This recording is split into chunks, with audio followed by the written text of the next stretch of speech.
Outside of it, well, she's the only other We are sex pest I live. know, I think. that just got Ah, that just got no! uh Ward, you should really count down or something if you have friends in. Count my down next bad time. G. Don't want to get your shit like. Can I cuss? I don't actually know. Yes, you can say fuck. You can say the Oh, fuck thank word. God. Thank God. I don't want you to get your shit rocked, if you will.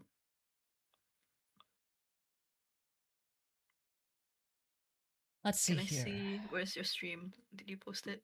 I am trying to see whether I can stream OBS straight to Discord, but I haven't figured Ah, out how to do that yet. okay, okay. I will post a link. I will post a link. Okay, don't worry about it.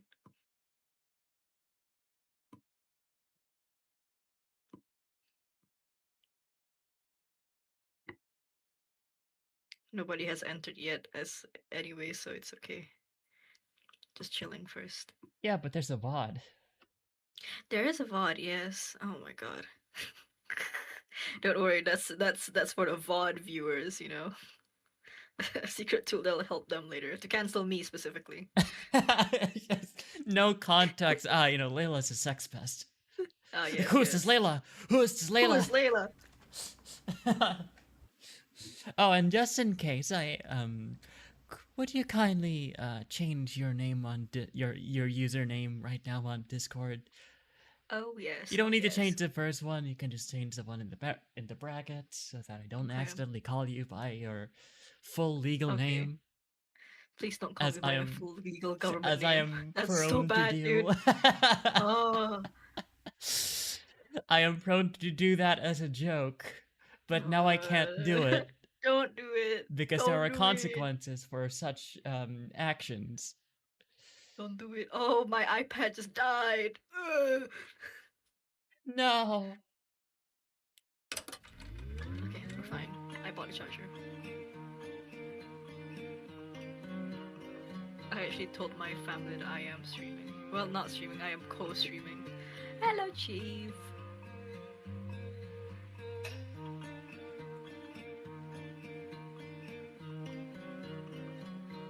This intro is fucking killer. You haven't streamed. Wait. I don't know how to stream directly to Discord. No, like just send your stream. It's in general. Okay. Oh, I thought it was just like a YouTube video. Shit. Okay, sorry, my bad, Chief. This new stream looks Oh, I fun. can hear myself. Lord.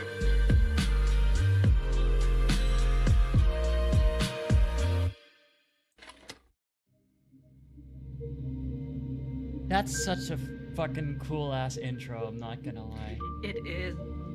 That's right.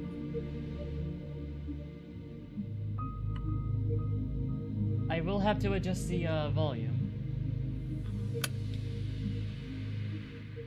You sound very quiet on the stream. Testing, testing. How do I sound now?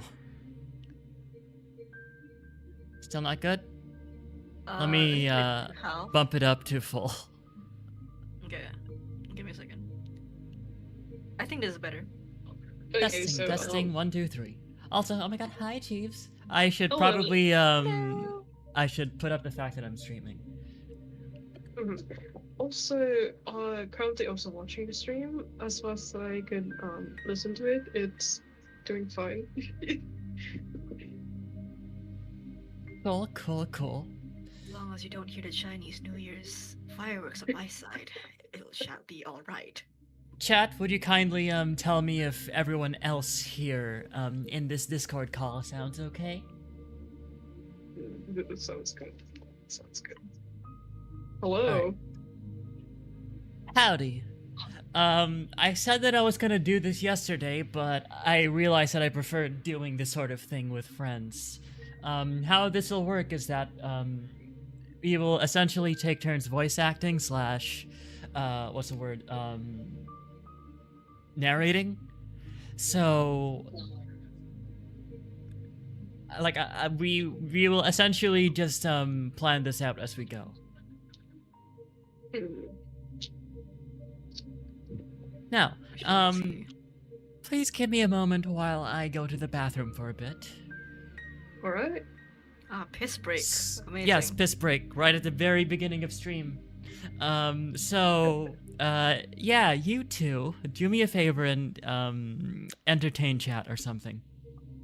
Well, I can't dance. The monkey is not very smart. Hello there, chat. Hello. Hello, chat. I can't see chat actually. I don't know what I did. Chat is non existent to me. Oh dear. Let me just. What have I done? Yeah. Let me reload. Oh, this is going great, y'all. Wait, we checking the chat. Can't see Hello. chat. Ah! Oh, okay. Hello! I now. I can see all of you.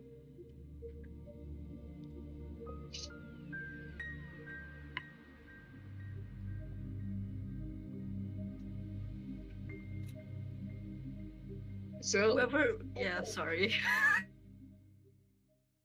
Oh, I please, was Vita, talking you about. first. You first, Vita. Vita, please, you Oh, first. thank you. I was gonna say, whoever looks at the VOD later, don't come for me. I don't know how these things work. I, my dear friend Yeah. May did not warn me that she was starting stream, so I may Oh, have you said didn't. something before it Oh started. no. Oh Hopefully YouTube no. doesn't pick that up. I have impeccable timing, you see. It's fine as long as it's not cancelable. I don't think so. Hmm. I hope not. That's good. That's We'll great, never Vita. know. Anyways, hello to the chat. Happy Lunar New Year, by the way. Yeah. It's Hope you the got your year of the angpaos. horse. Yeah, what fire horse?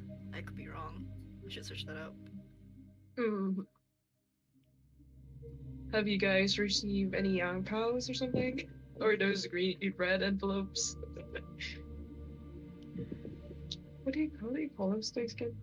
Angpaos and Mm. yeah, red envelopes, basically. Mm, I see. Or money packets, yeah. Mm. I can hear the kaching, kaching, kaching. The cash, the I heard money, let the nowadays people money. also use QR codes to like send money to each other. It's insane. Please Oh, give me QR codes imagine like, for free. imagine like sending like your QR to your like um relatives and then just receive like $1 or something or two. I mean, I it think that's helps. how It it helps. works, you know? It As per helps. usual. $1 or two helps. Exactly. It's the red horse this year, so fire horse. Right, right. Who's a Red fire horse? horse.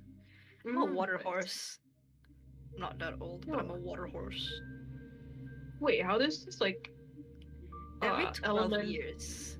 So it's like Oh, like a cycle basically. So every yeah. 12 years it's like it repeats. So this Like year there's like. specifically. Sorry, I'm so sorry, Vita. I No, keep it's okay. you. This happens. This happens. Don't worry, don't worry. We're chill. We must Nah. learn how to talk online like normal people. All right. So like there's like 12 animals, Hmm. and it just repeats every like 12 years. Yes, Like the every 12 cycle. years, 12 animals. The Yes, cycle yes. repeats, and like it's based on the contestants that like reach the finish line. Apparently, as far as I can remember. Is that true? It is Or true, yes. It is like a cycle. I'm not Chinese, so I can't really say, but as hmm. much as I like to admit, I do have watched a bit too many Chinese New Year movies in my lifetime, I think. Ah, I see. They're blasting right beside me. Oh, I My could. neighbors. My Me neighbors. too, I could hear it. They're Not like full on kaboom kaboom, but like it's like a pop or something. Exactly. Like as if someone uh do like hit on your door. They're going all out here, so Oh it's kind of gosh. interesting. Yes, yes. Hello, May. Hello, May. Oh my god, Welcome hi. back. Come back. I'm back. Hello. Hello back. We totally didn't ruin your stream or anything. Oh, I was counting on it. Ooh, Chat, you have a secret to keep. it is just Early between us. retirement. It's just Early between us. retirement. I have been cancelled early. No, no. What do you do? What Rest do in you peace. do? I don't know, but the two other people in call with me here have decided to say a bunch of things that shouldn't have been said, and now I have been cancelled already. Rest in peace, May's career. Rest in peace to Find you your at the next career. Yeah, you find at me the find me next serving you burgers at the local Burger King. Find me at the local Arby's. Not in the Arby's, behind the Arby's selling drugs. Jesus. I'm so sorry for Funny. laughing that hard. That's so sorry. My apologies. Apologies. Let's use. Enough crying, we gotta get the show started.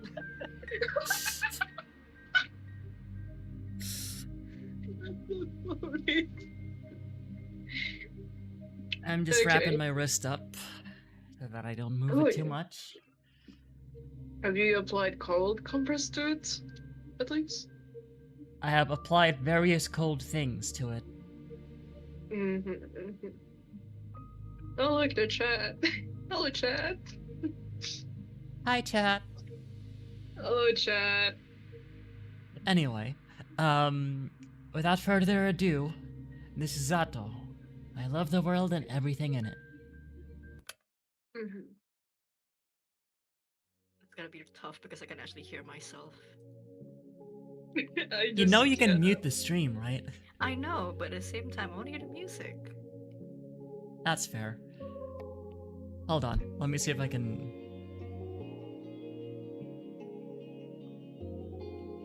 Oh, he can. Okay. Alright, Oh, snowy. Hold on. So Thank God. I will start out with a narration. Did you know that our sun has a very unusual star?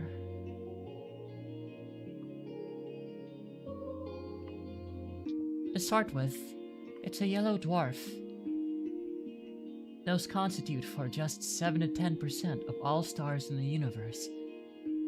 It's an outlier even among those. Most yellow dwarfs are primarily covered with dark spots.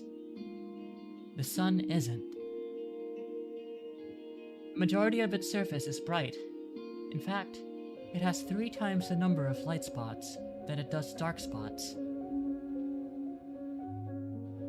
Sure, its overall brightness index is nothing special. You could even call it underwhelming compared to other stars of its type. But even so, it works harder than most to shine as bright as it can. And I find that really cute.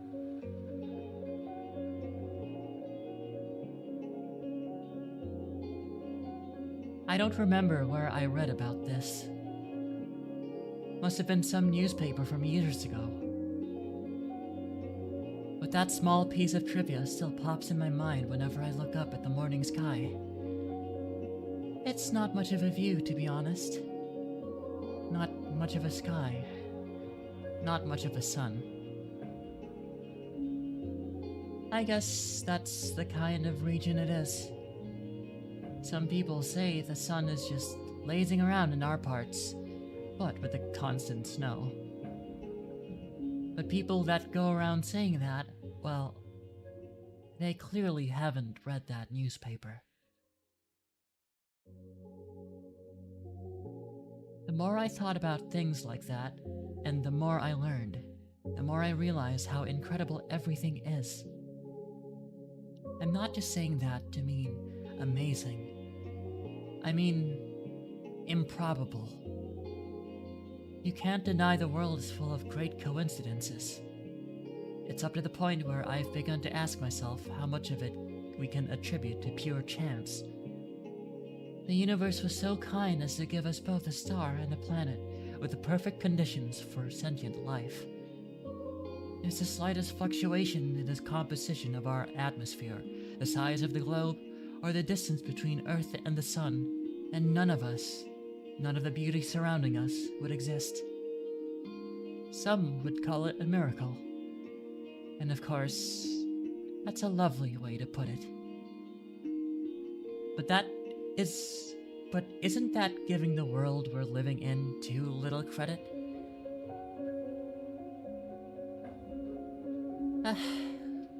But it's not that I subscribe to the entropic principle or anything. I'm not so arrogant as to believe the universe exists just for our sake. Or rather, I'm not so sure it exists solely to be observed. When a baby is born, it's not preoccupied with how it is perceived. That conscious need emerges later, as the child develops self-awareness. Until that point, its curiosity is aimed at its surroundings. So if anything, it's the opposite of what the entropic principle entails. We're social creatures, so the need to be observed makes sense for our survival. But to say the universe itself shares that priority, it just doesn't make sense to me.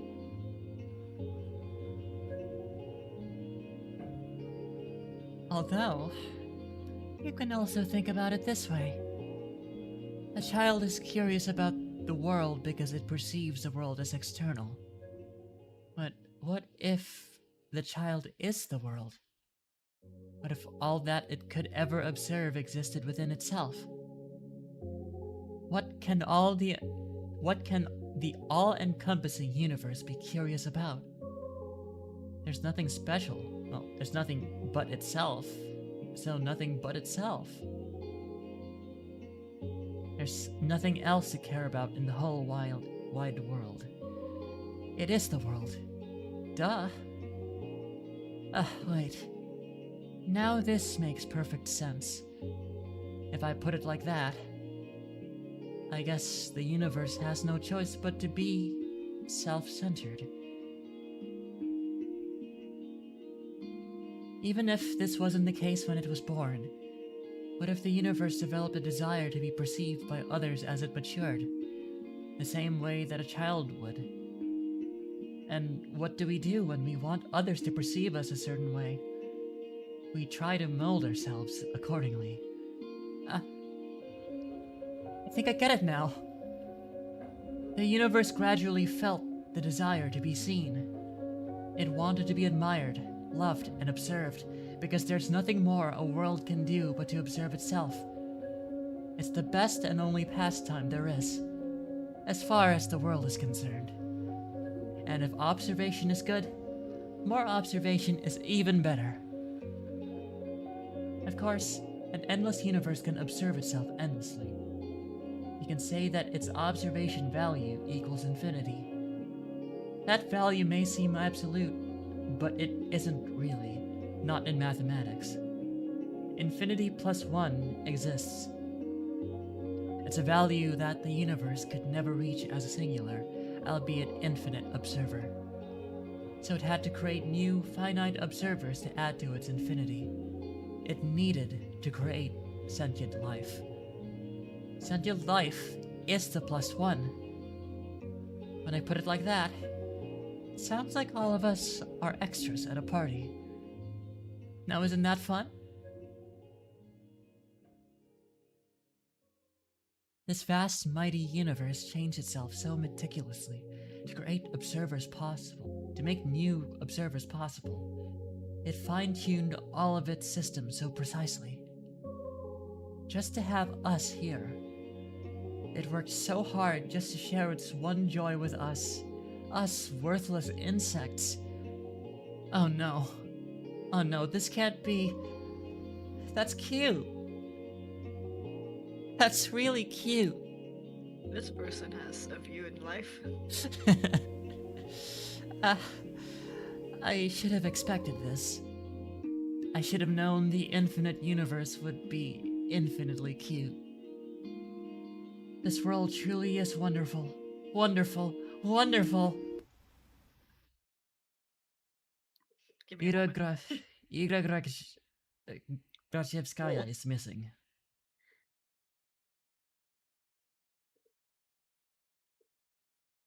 Who wants to take Asya? Chief, go ahead. Me? Oh, yeah. Me? I'm doing that white guy. I'm doing that white guy meme. Pointing at himself. Me. Yeah. Yeah. Huh? Oh, second. Huh?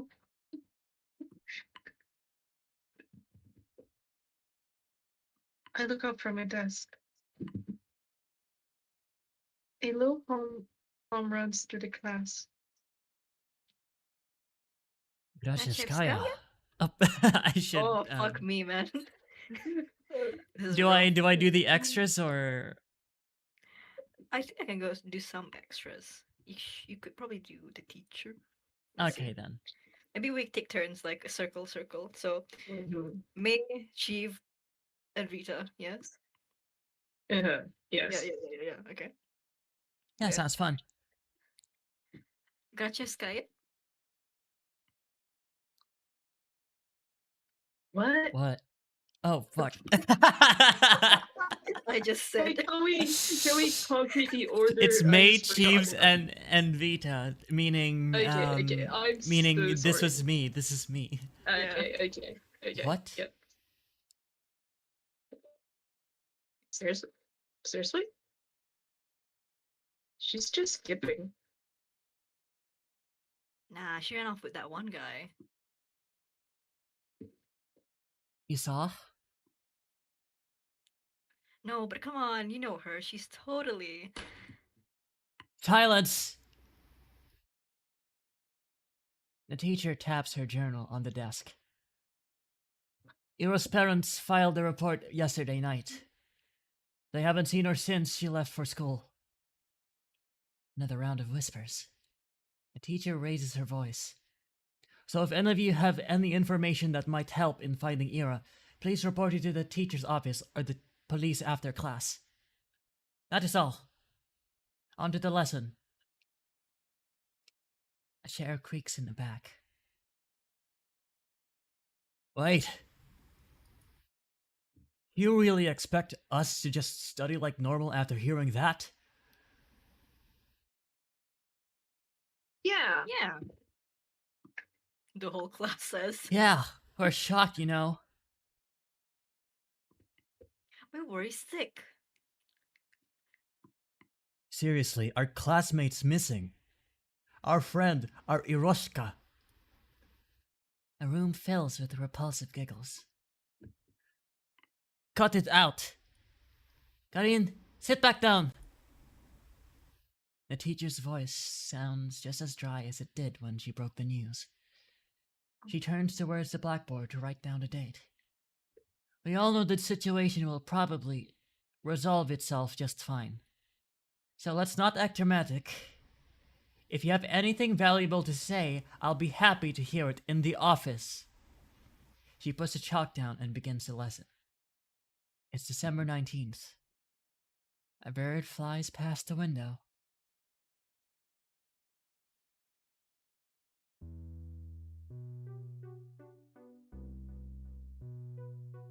Disappearance? Give me a break. Aren't you supposed to wait 3 days or something? That's a myth. You can file a missing report whenever, especially if it's a kid. Oh yeah? Hey, let's report each other as missing and see who they find first. Ha! You're on. No, but seriously, what's with the sudden hubbub? So she didn't come home. Big deal. I thought wandering off was her whole thing. Right? That's just Gragevskaya for you. That's a tough one, I'm not gonna lie. But her parents just want some attention.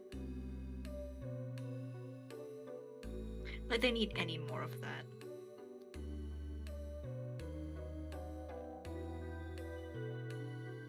I What should I mean, I say? heard some weird cases.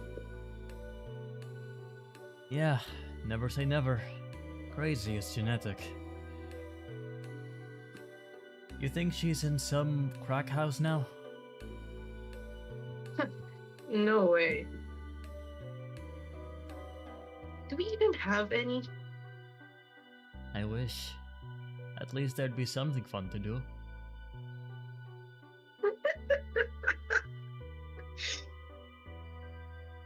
Seriously. Hey.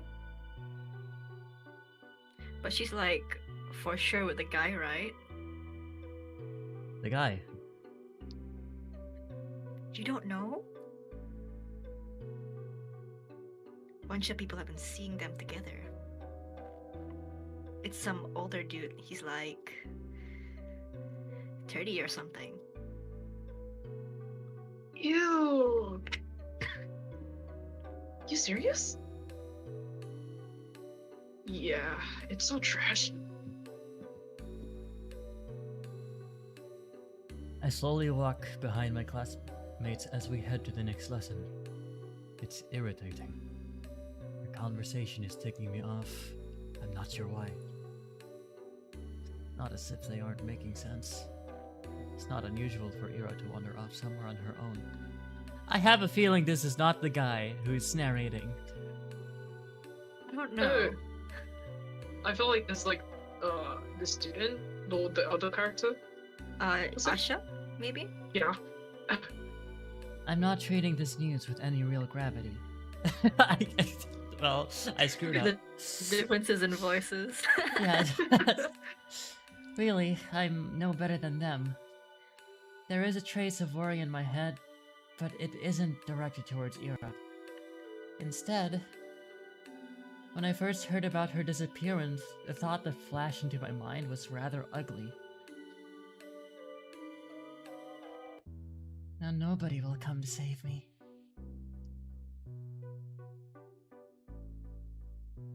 Yes. But regardless of what people are saying, and regardless of what I personally think, that's still a missing person. Her poor parents must be so worried. Just picturing it makes me feel glum. I'm not surprised Ira would just run off somewhere without telling anybody, but still.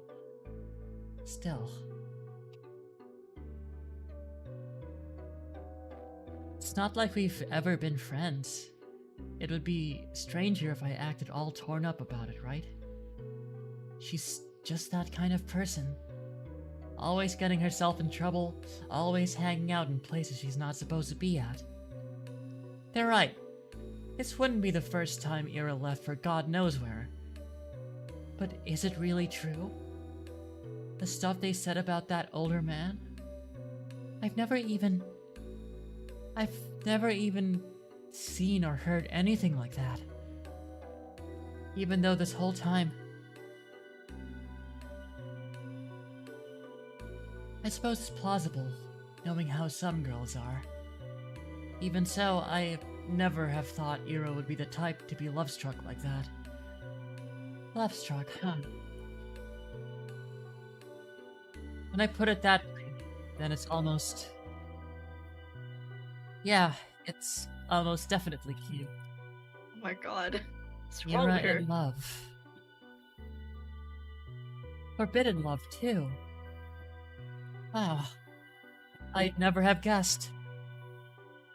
I never took that girl for a romantic. But she is a girl at the end of the day. And she does like those types of books. So perhaps she was planning to elope all along?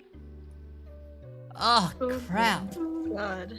Crap. It's all so complicated. I'm really torn on this. I really am. On one hand, it's super romantic. Such beautiful young love with no regard for what anyone thinks. It's so incredible. It's incredibly cute. It's I the think these are all children. No, they're like It's 15. the Ooh. But on the other Oh. hand, I'm really sad.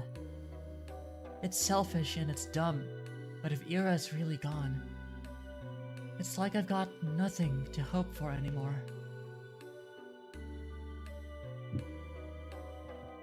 Hey, Shavina. Huh? Yeah. You know anything about this? No. Why would I? Well, you two are pretty close, right? Their whole group chuckles. But you weren't. No? No, not at all. Really? Really? I thought you two were dykes. Huh? They all erupt in laughter. We weren't. We didn't even talk.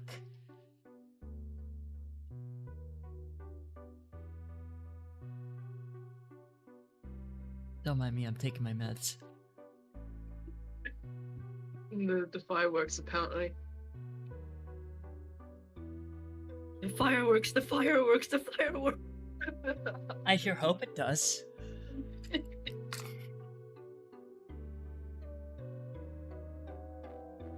Okay, the voices are disappearing.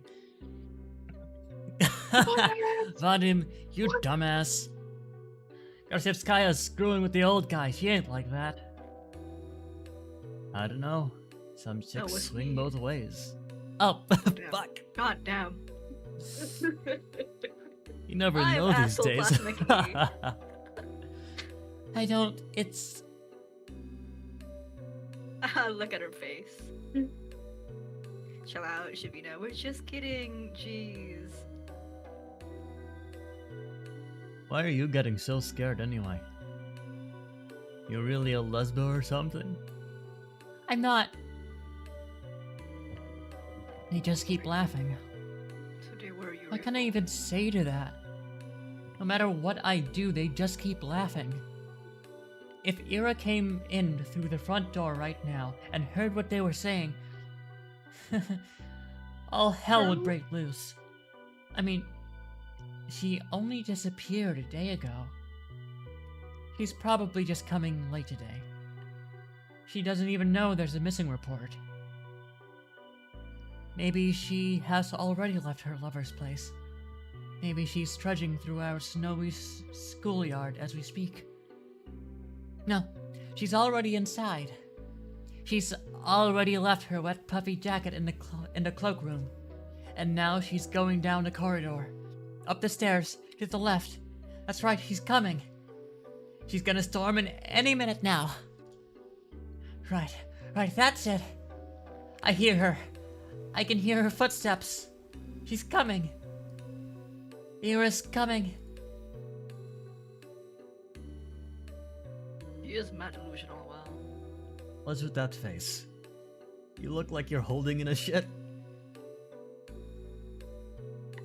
She's totally a lesbo. I'm not.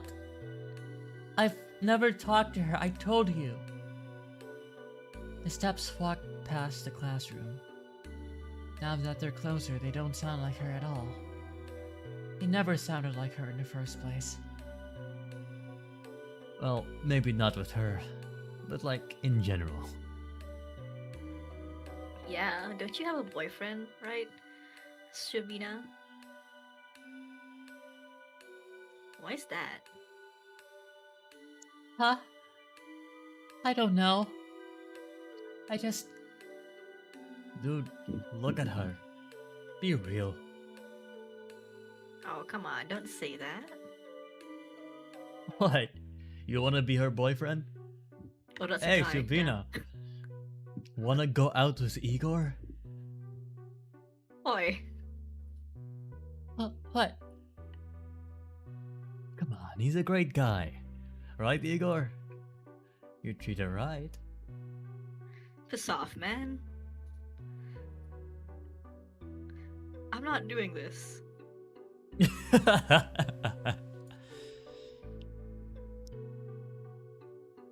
I bite my tongue. There I go again. Bad habit. It's not like it works anyway, so why do I keep doing it?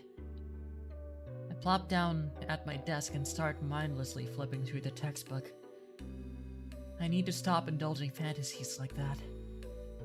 It just makes me feel stupid every time. If Ira came in through that door and beat them up right then and there, would it really help my case? They'd probably keep saying those same things behind her back. And to my face. I guess it really would be for the worse. Yeah, I shouldn't have wished for that. If Ira saw that, it would just add fuel to the fire. It's a good thing she didn't interfere. It's a good thing. It's a really great thing. Huh. At least these guys don't bother me for the rest of the day. Everyone's too preoccupied with gossip. I can't focus on studying either. I keep thinking. The last time I saw Ira, the teacher says her parents saw her leaving in the morning, but she didn't show up to class. That part's nothing new. Ira has always had a bad attendance record, so I assume she skipped as usual and went to see that man they talked about. Did she go to him right away? Because in that case, yesterday evening...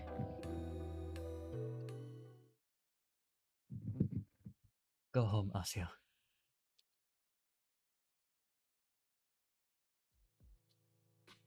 The teacher's office, was it?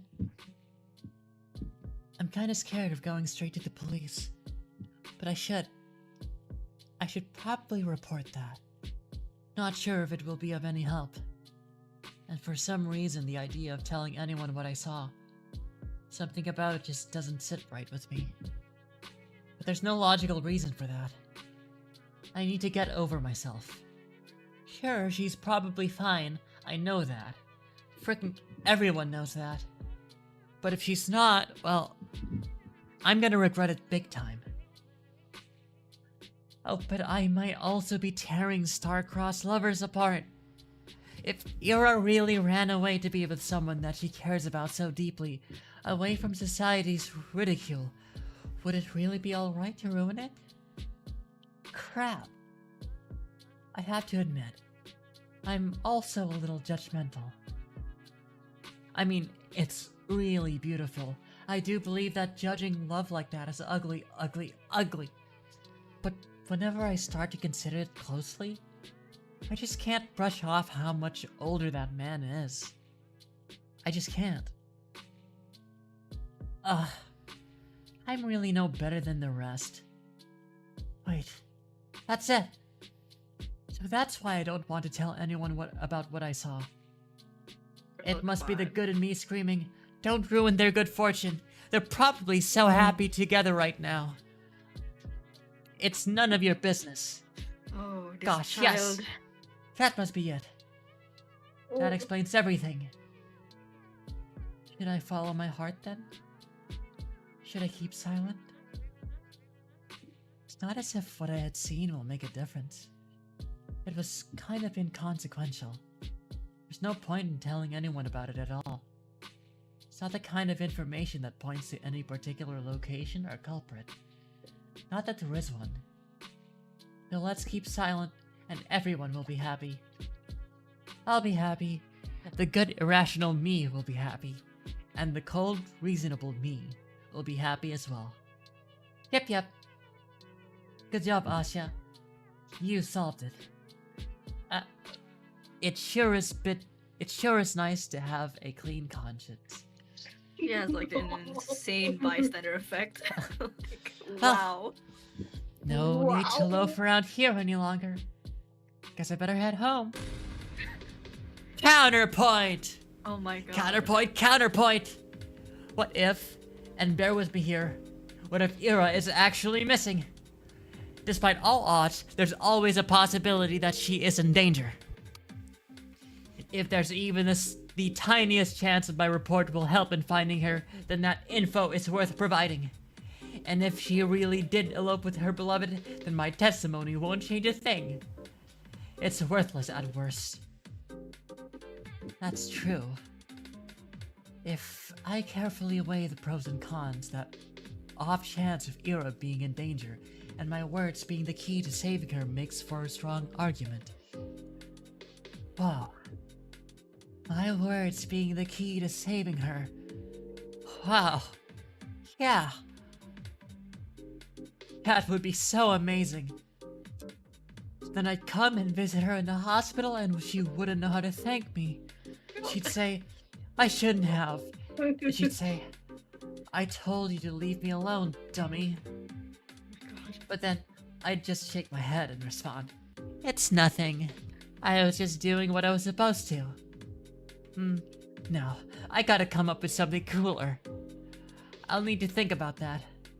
Wait, why is she in the hospital? Do I hope Ira ends up in the hospital? Jeez, of course not. I don't need my frickin' testimony to save her. I hope my testimony is useless because she's already home. Or is calling home, telling her parents how happy she is with the love of her life. That's what I hope for. I just keep having stupid thoughts today. At least I know what I should do now. I've made my decision. I'm going to the teacher's office. Where was it again? I doubt they expect anyone to come. I'll probably look kind of silly. Wouldn't be the first time. Well, who cares?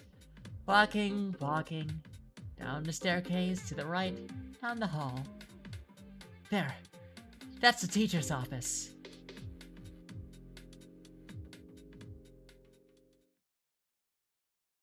Huh? Girl? There's a girl standing there, right by the door. I think I've seen her before. Is she an upperclassman?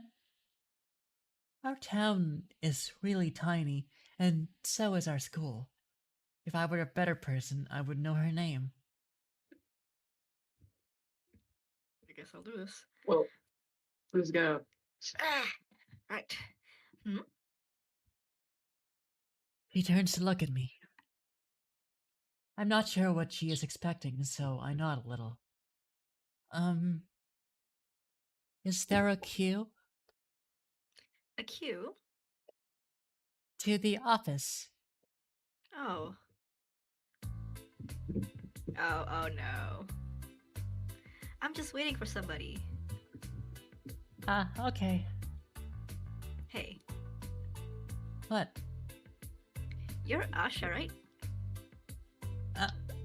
Yes! How did you know? That's kind of a loaded question. How do we know anything? Oh dear god. I mean, it's not like we have lots of faces to remember here. You know me too, right? Sorry.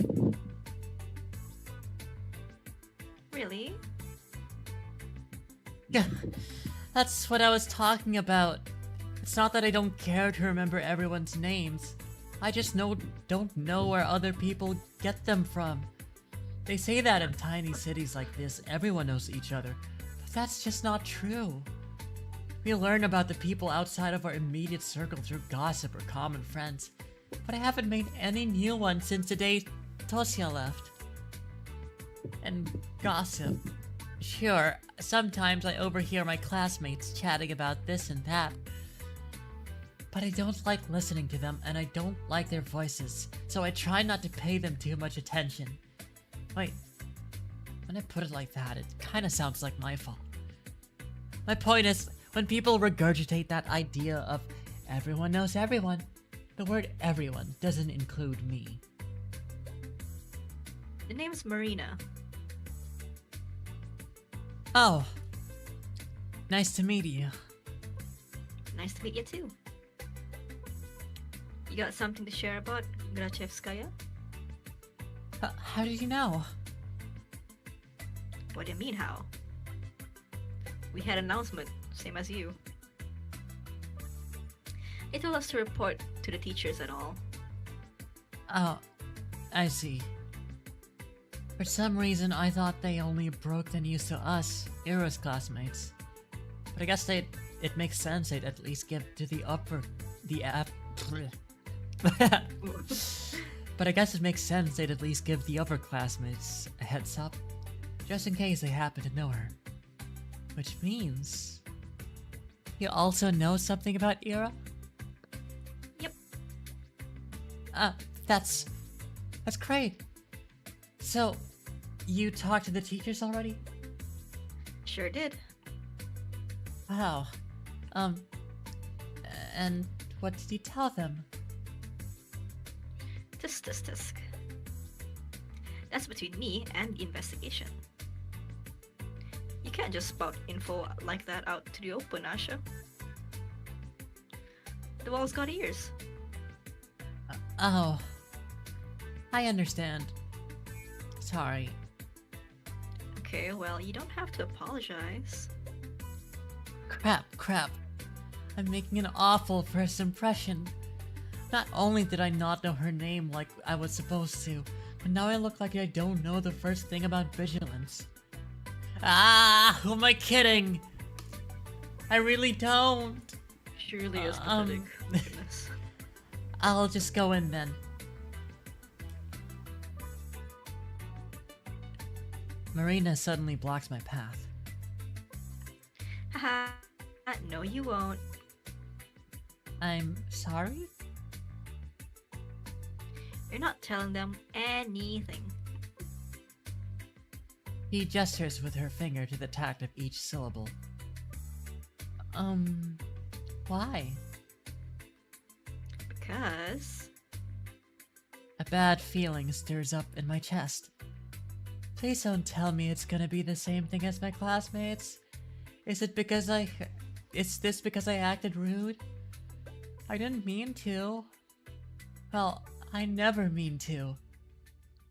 I just can't help it, can I? We just met and I've already managed to mess everything up. Damn it! I desperately search her face for signs of mockery. But weirdly, I can't find any.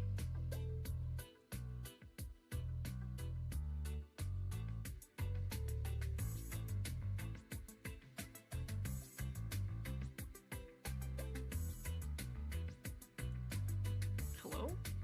Hello? Oh god, what's happening? Oh, That's your cue. I've been waiting for you. Huh? Hehe. Surprised?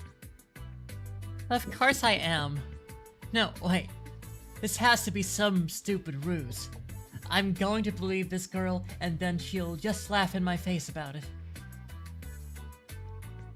I'm serious. Ira told me about you. Really? Yeah. Oh gosh, they talked about me? Wow. I'm shocked Marina is being as friendly as she is, considering the kind of description Ira could give. Wait, does this mean she's a friend of Ira's? For some reason, I never thought about her having any, at least not at school. That was really presumptuous of me. I wonder what Ira's like when she's with friends. I know you saw her yesterday. I figured you'd want to report it, so I ran here as soon as class ended.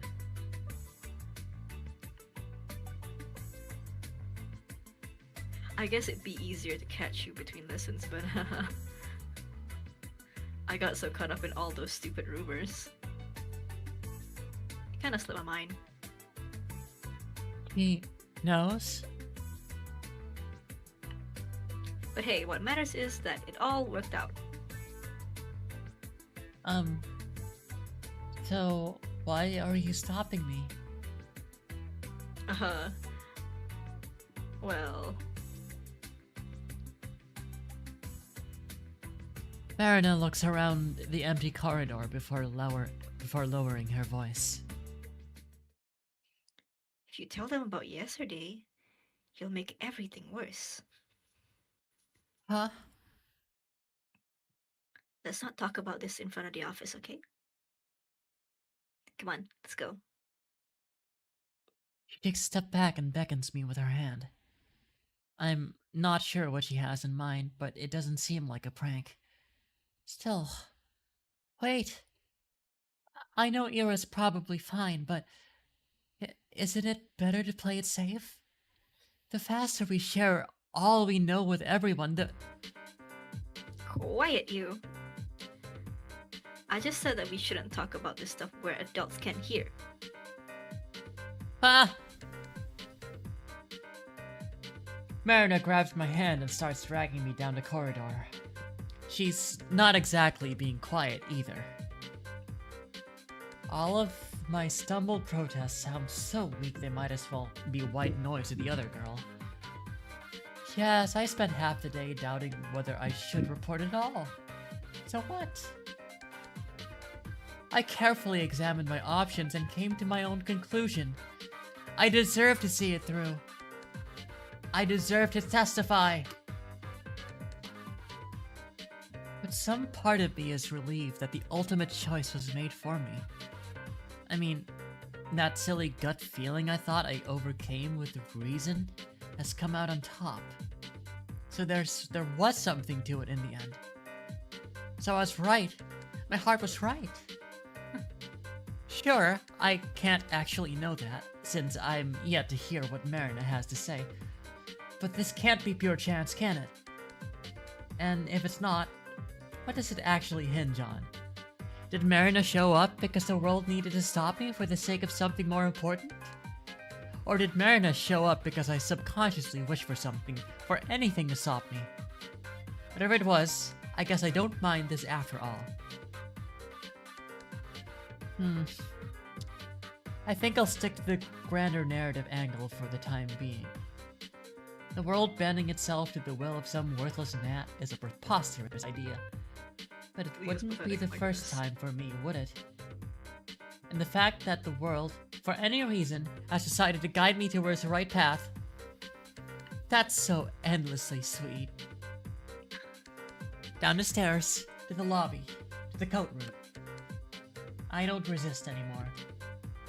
Marina drags me along, and I can feel my doubts turning to excitement. This is definitely the right path. Truly. This girl knows about Ira. Oh I my want to know more about Ira too. Girl, The whole wide world wants me to know. She's dying in a horror movie. She's the first one dying. Oh goodness. right. The type of person to be surprised by Disney twist villains. That was the introduction. Oh, how wonderful. Let's see what happens to Ira. Wonderful start. We're in the body of a anxious little child. What the hell is your problem? Everyone is looking from Ira to Garin, to the chair that just crashed on the floor next to the boy, barely missing him. Huh? Rachevskaya, the fuck? Gee. Insane. Somebody called a teacher. Holy shit, who is this? Not paying any mind to the commotion that has filled the classroom, Ira storms towards Garin. Her face is contorted with rage. Oh, this Before Ira. he can react, Okay. she rips the notepad from his hand and slams it on my desk. I hastily grab onto it. Wait, whoa. Go on to do, Ira. You want it, Chief? Take it. Maybe we can. read that again, and I'll kick your teeth in. Huh? Are you nuts? Ira doesn't respond. Kurwa. Also, howdy, new person in chat. Hello, Knave. Harbinger. Knave. That's Hey. a name. Ira doesn't Oh, respond. For a second, she just glares at him, then turns around and stomps back to her desk. The classmates who were caught up in a laughing fit just a moment ago are now watching her in this silent bewilderment. They scoot out of her way as she retrieves her bag, then heads towards the door. Crazy bitch! She ignores him. Grashevskaya, where are you going?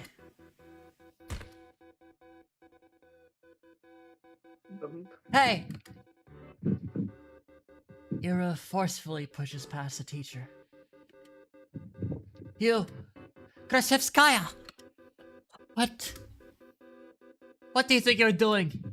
Your parents will hear about this! Her threat falls on deaf ears.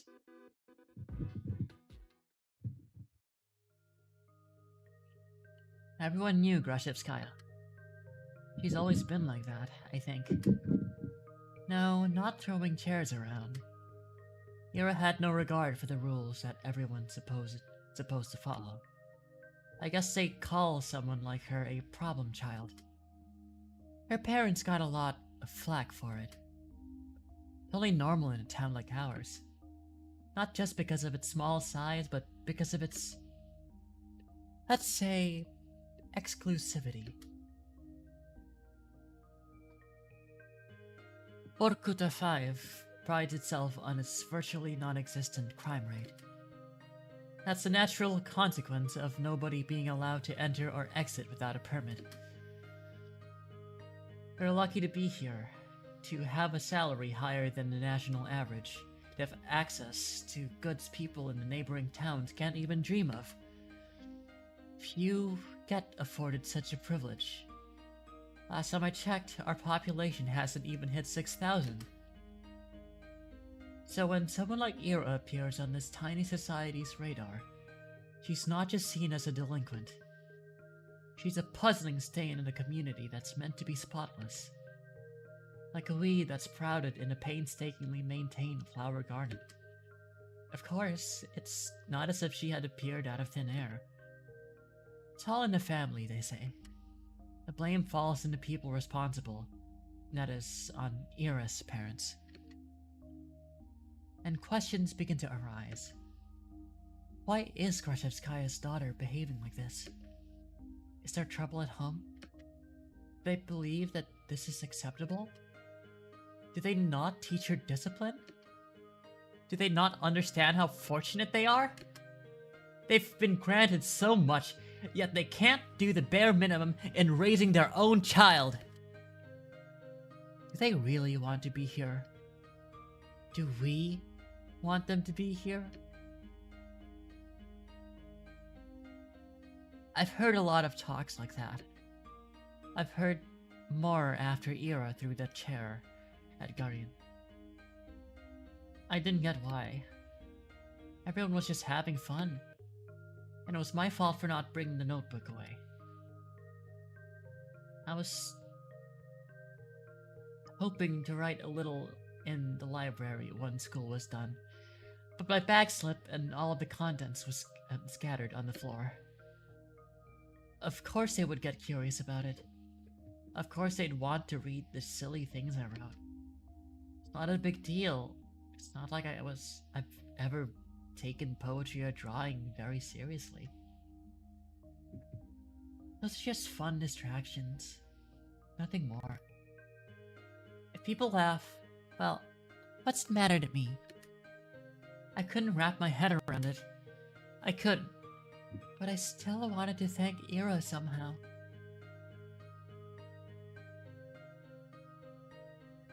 He rarely shows up to school. And even when she does, she can just leave at random. couldn't get a hold of her for a long time because of that. Well, that, and also I was really scared. Ira has never as much as looked at me. Even when she lashed out at Gunny, it was like I wasn't even there.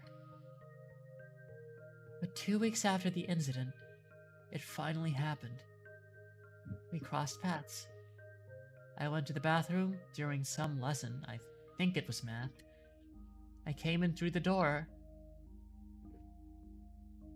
Oh, she's cool. Okay. Didn't know she was chill like that. And there she was, blowing white smoke through the half-open window. I didn't even know she was at school. Oh. Hi. Ira shot me a disinterested look. Hi. I awkwardly scuttled past her to one of the stalls. After closing the door, I realized I was so nervous I couldn't do any of my business. So I just sat there, thinking about how I should approach her. It's not like I had some long conversation or formalities in mind. I just wanted to say thanks. In theory, it should have been easy. But wouldn't that make me look like a weirdo too? Assuming she did all of that for me. That would just make me look self-centered. I had no idea how much time had passed while I was in the stall. Maybe 5 minutes? Maybe 20 seconds? But when I heard what sounded like her getting off the windowsill, I swung open the door. Wait! Huh? I froze up. She stood next to the window, bag in hand. The cold draft wafted through her hair. I had to say something. I got this rare chance. The world gave me this rare chance to tell her what I wanted. But what am I supposed to say? Thank you? After I just tumbled out of a toilet stall? What?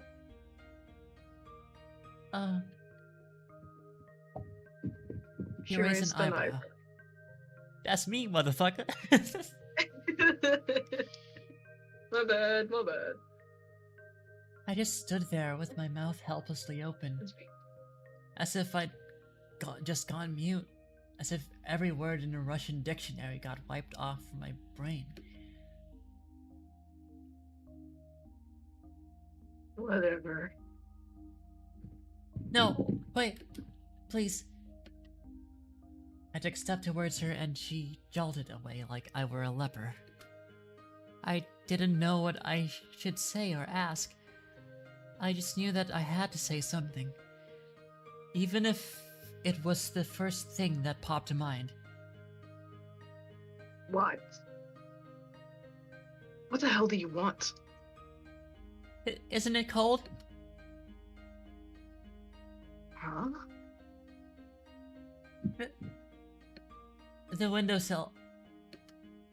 When you sat smoking there, right by the window. I thought, weren't you cold like that?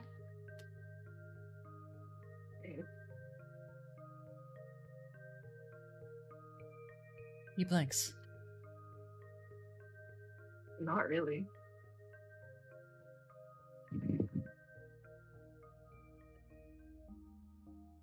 Maybe a little. Thought so.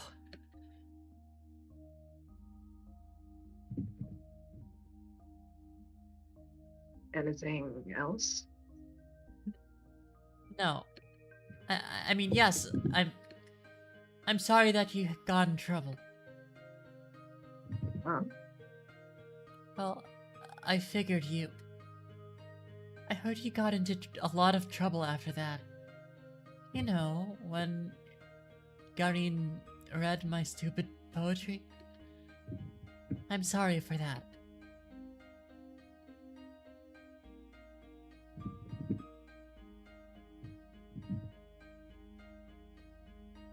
He eyed me for several seconds, which to me felt like an eternity. He then sighed and slowly flipped her hair back. And why are you apologizing? That had nothing to do with you. Huh? Well, I guess not. His voice is getting on my nerves. I see. I looked down at the tiled floor. I knew that was the case, of course. It's not like I was hoping Ira jumped in to defend my honor or anything of the sort. I wanted to thank her regardless of intent, but no matter how hard I thought and tried to word it, everything just came out sounding awkward or wrong. Why does this always happen? The soles of her boots creaked against the floor. She spun around and walked towards the door, and this time I made no attempt to stop her. Your poetry... kurwa. Sorry, go ahead. Your poetry Also, is hi, Sid. stupid. Hello. Welcome Okay, to let me the do that stream. like- Your poetry isn't stupid. Accent involved? Nice. We'd have to do an accent for everyone. Everyone here is Russian. Please no, please no. I God. think it's fine. I think it's fine. I could do it fine. Oh, save, finally. The first save. After an hour. Oh my god. That's right. Huh? Sorry. And welcome to the... I stood there dumbfounded. Did she just say that? Did I hear it right? Your poetry isn't stupid. Does that mean she likes it?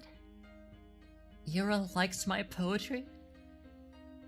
Ira Grashevskaya. The bell rang and snapped me out of my short-term stupor. I shook my head. Right, I needed to get back to the classroom. I doubted Ira was going to be at the next lesson. I washed my hands from nothing in particular.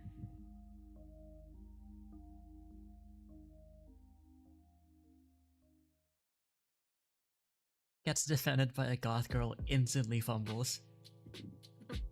I think that's the case for her all the time. I think it'd be the case for everyone in this call.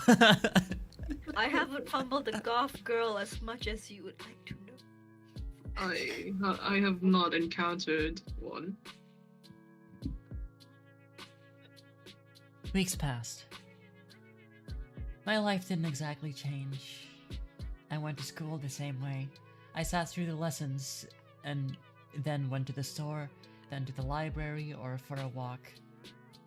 And then, when it got dark, I headed home. And also, hang in there, Knave Harbinger. One day, you will find a goth girl. Take care not to fumble when it happens. True. Just give her a slice of cheese, she won't back down. Yeah, women love cheese.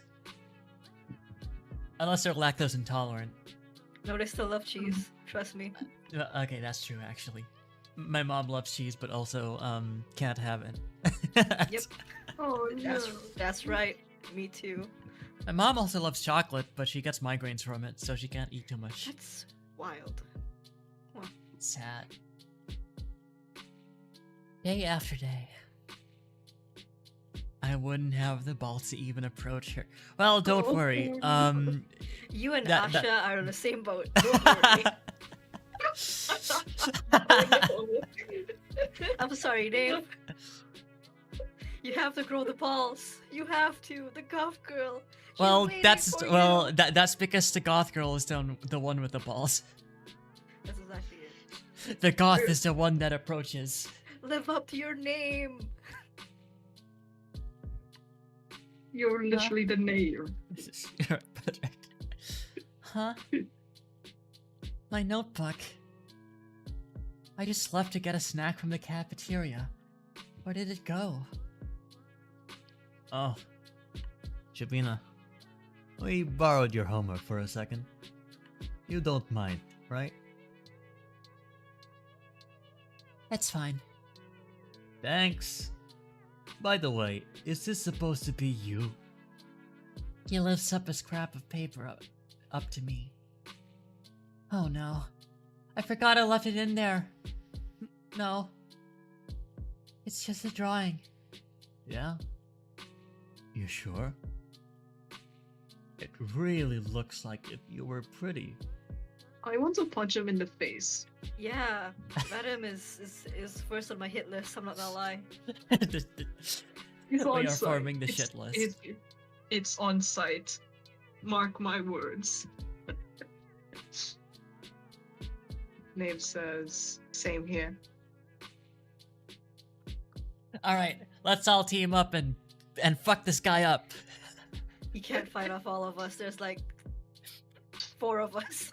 They're a bunch of teenagers and we are 4 adults. Surely they can't do anything more than emotional damage.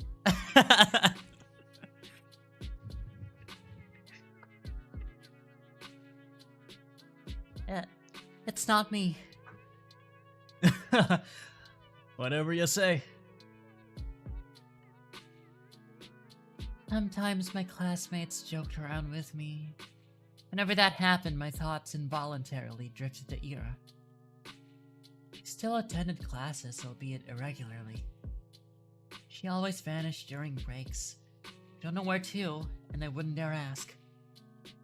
Something told me she'd say, "None of your business," as if I did. And she'd be right.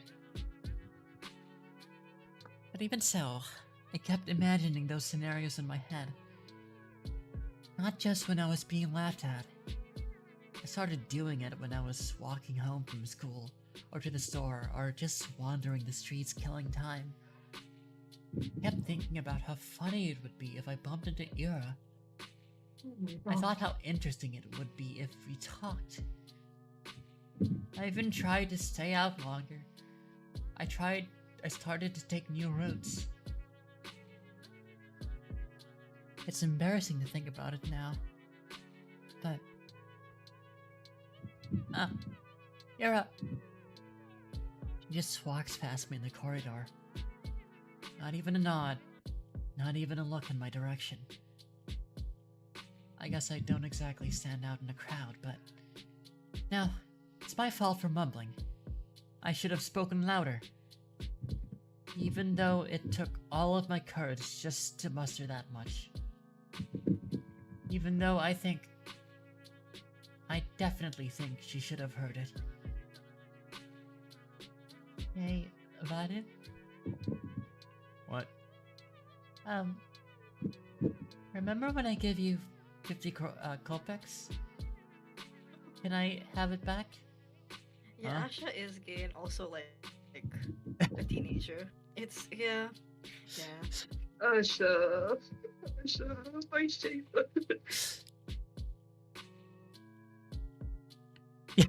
I mean, yeah. Huh? 50 kopecks? When was that again? Last Friday. Jesus. You remember things like that? Can I have it back? Man, I don't even remember taking it. You sure you're not making this up?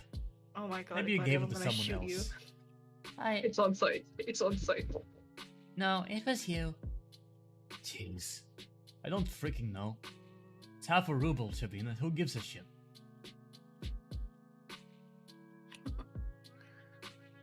Yeah, why do you care so much? So So- petty. You probably just lost it or something. My eyes keep snapping to the doorway. It's empty, of course. What am I waiting for? Even if she showed up, what would she do? mug him in front of everyone? I hope so. That would be really funny. Hey, stop thinking that. Maybe he really did forget. Who knows? I really shouldn't be upset. It's not that much. You could go grocery shopping with that, but it's not the end of the world. Not exactly starving.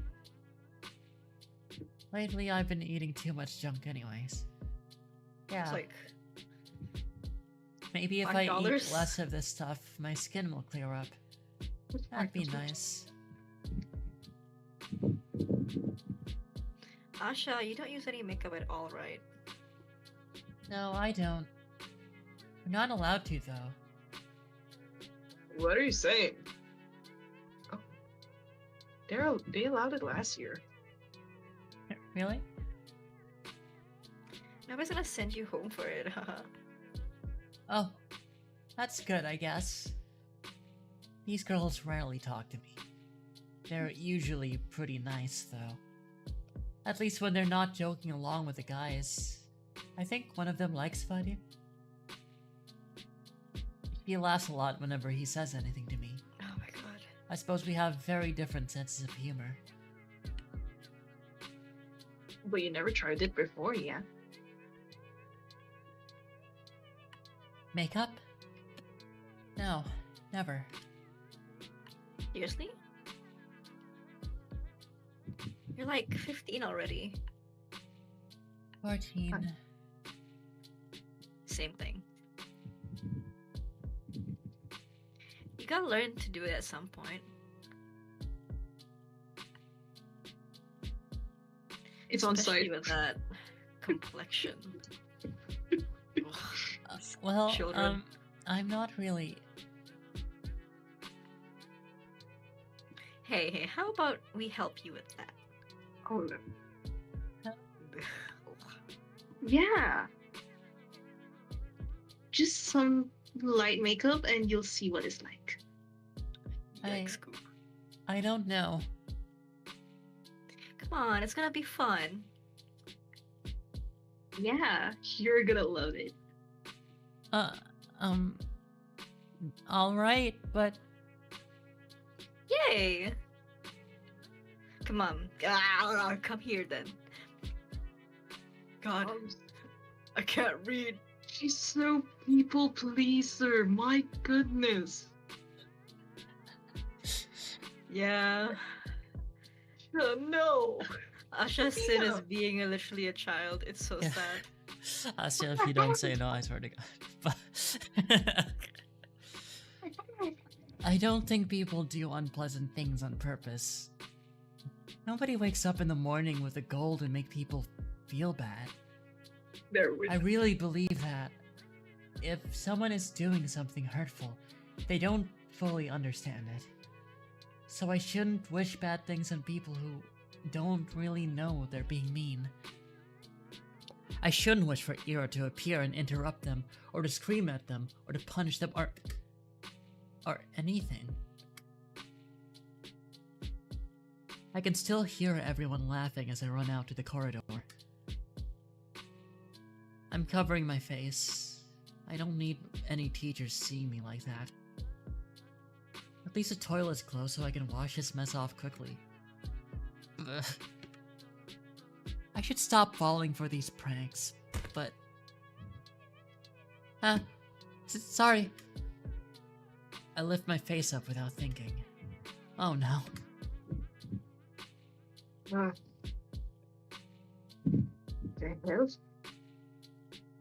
Hero jerks away from me. Can't blame her. I must look like an insane person. Yeah, I look awful. God. I can't handle her looking at me like that. I'm sorry. Huh? I run past her. Run, She's run, so run. gay. I just need to get to the restroom. I just need to wash it off. After about a month, reality had dawned on me. I kept telling myself that Ira's actions had nothing to do with me. She told me that much, and in no uncertain terms. She said that, and I kept repeating it again and again and again and again. But I didn't believe it. On some level, I still held on to the faint hope that Ira pitied me, that she cared about me for God knows what reason. No, really, what was the reason? Her lashing out at a classmate she found annoying? One who just so happened to make fun of me? Her not joining in? Her telling me that she liked my writings? She didn't even say that much. She said they weren't stupid. Oi. 3 coins clink against my desk. 20, 20, 10. So, you remember it? There. Thanks for the unforgettable night. Everyone around erupts in snickers. Hey, you want a cheap deal? I don't know what I Yeah, for you later? It's a Oh my bad time. It's a bad time. Bad time for what? Nahaha? Is that what it says? Nahaha? Nah. Evil ass fucking classmates and Nah. benefits and Oh my god, kill yourself. What if I Very could? funny. Oh, please. Shabina, get a sense of humor. Your face is dragging down the class morale. Haha, that's right. It's the guy. Okay. You're doing all. Wait, sorry. You're doing us all a disservice. Think of your classmate. For once. Chief, let's do a handshake deal. Oh my god. My bad. We I let myself must. believe something would change. Just... Listen, Pim. I think we gotta kill this guy. Dude, we gotta kill this dude. I thought about it as if I deserved it. As if I didn't have it good enough before. As if my life had any real problems. I was just being greedy, plain and simple. Getting my hopes up over some silly coincidence. It's all so stupid, I can't help but laugh. But that's okay. I know better now. I was being ridiculous. It's shameful to admit to, but, better late than never, right? I got a little too caught up in my own little world. Hey, even if they didn't amount to anything, I can still appreciate those little encounters with Ira for what they were. Brief, but wonderful moments. I could reminisce fondly about the one time I looked out and saw Garina all scared and confused. Or that one time somebody gave my work a compliment, backhanded as it was. I could do that, because everyone does that. Everyone has those little things that they look back on with a smile. It's beautiful in its own way, is it not? Our whole lives are a series of episodes, both good and bad. It doesn't matter if they grow into a bigger story, because each moment has a lot of merit on its own. My cat is here. Hello. May, the cat is here. You have food. Oh, is it attention that you want? Huh? Is it attention?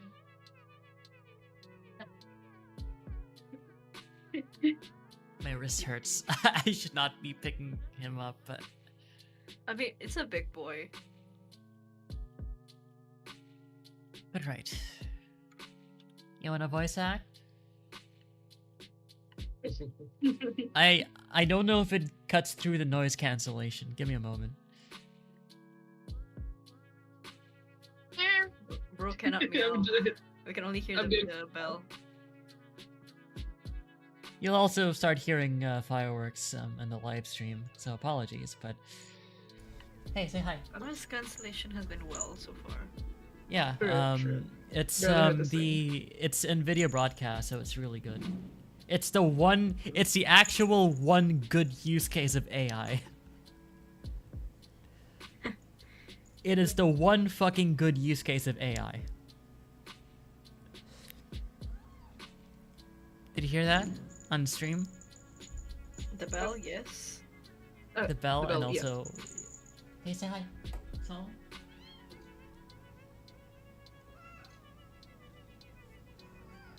Hey, phone. I can't hear you. Damn, still no?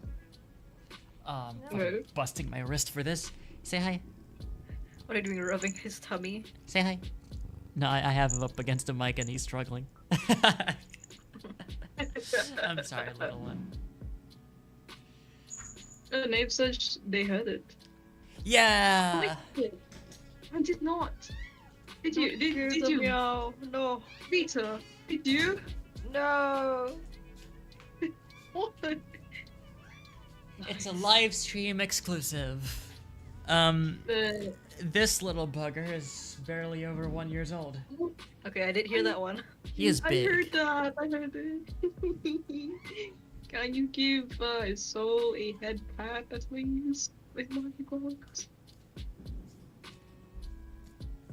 Ow. He is eating now. Meow, meow. Okay. Still young, yes indeed. Okay, turning. Back to the girl failure. Exactly. We have a girl failure to save. Your cat is like 8 by wow. That cat is an elder. Yeah, that's a senior citizen. That cat gets pensions. Give that cat some good joint massage. It's something I should learn to be content with. It's something I've been perfectly content with until now. Until I decided that what I had wasn't enough. Speaking objectively, what is there to complain about? No, seriously. I live in the prettiest part of our vast country. I have a comfortable roof over my head and even my own room. I have 2 living parents. I have wonderful hobbies to enjoy, paper to write on, books to read, TV to watch. I buy myself treats almost every day after I'm done with school. I have good grades, and teachers tell me that I have great potential. My classmates also recognize how studious I am. I help them with their studies when they ask me to. That's right. I've got classmates that I can always talk to. Guys that I can laugh along with, even if their jokes don't always land. Even if my sense of humor isn't the best. All of this. Oh my god. I have all of this. Right here, right now. Everything that a girl my age could ever ask for. So why did I act as if that weren't enough? You idiot! What?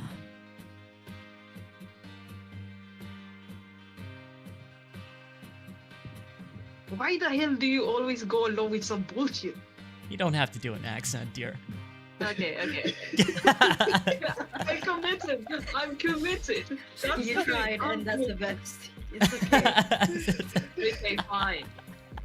That's one way to say it. Like, it's not good. But anyways, I sound like a fucking mean girl. I'm sorry. I'm sorry, dude. We're not Russian.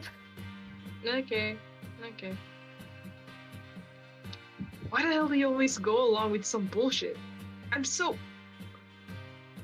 Hero looks like she's going to slap me, but instead swings her boot against a snow hill. She then turns to me and starts roughly swiping clumps of snow stuck to my coat. My whole body feels slightly numb. When I start to speak, my voice comes out weaker than expected. Ira, how did you know I was here? It doesn't matter. I heard that Asshole got in giggling about it. Can you stand? Yeah. I clumsily get up. My limbs feel rigid. I know you shouldn't sit on concrete when it's cold. I wouldn't normally. But there was nowhere else to sit near the school's back entrance, and my legs were starting to get tired. I half-heartedly shake the snow off my skirt and tights. The flakes fall gently onto the ground below. I look at Ira. Her face is... The word concern flashed in my head, but I've already learned I'm no good at judgments like that. I shouldn't be presumptuous, it's a bad habit of mine. I shouldn't flatter myself. I shouldn't, but the question escapes before I manage to cut myself short. So why are you here? What do you mean, I told you. I was bragging about slipping you that stupid letter. No, that's not what I'm talking about. Huh? Well, this doesn't have anything to do with you, does it? As soon as I say that out loud, I realize I messed up. I really did. Now she's going to punch me. Oh my god, Ira. Ira's going to punch me for real. She's going to punch me and then never speak to me again. Sorry, Asha, you're stupid. You're so stupid. I don't even say sorry, I just praise myself for the incoming blow. Physical, verbal, I don't care. I've earned it.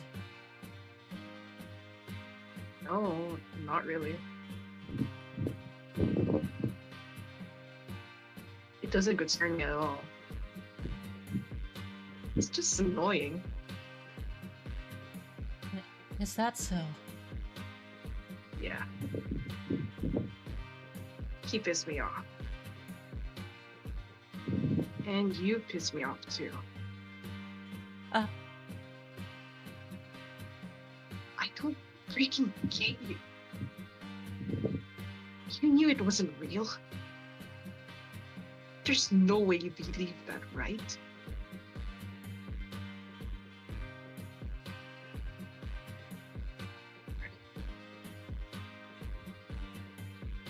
Man, Asha is so sad. I can't believe this, I- man. Didn't believe it. I'm not that stupid. I looked down at the moist and crumpled letter I forgot I was still holding. The oldest trick in the book. A love letter prank? Really? Who would fall for that? I stare at that shriveled up piece of paper and something about its whole existence feels extremely sad to me. You want to burn it? Huh? I have matches. Oh. No thanks. It's wet anyway. I fold the letter and shove it into my pocket. It will get damp inside, but I don't care. I can't throw it away. A fake confession is still a confession in the end. Those words didn't choose to be written insincerely. It's okay. Even if this whole thing isn't real, I met Ira today. Ira came. After all these weeks of praying, Ira came. Thank you. Oh. I smile at her. Even after I said I had come to terms with it. No, right as I was saying it to you, to myself, to the world, I knew that I was lying. I couldn't throw away that last dumb scrap of hope I had. That small involuntary thought that crept into my mind whenever I felt slightly lonelier than usual. Even if it felt Even if it took so long, she finally came.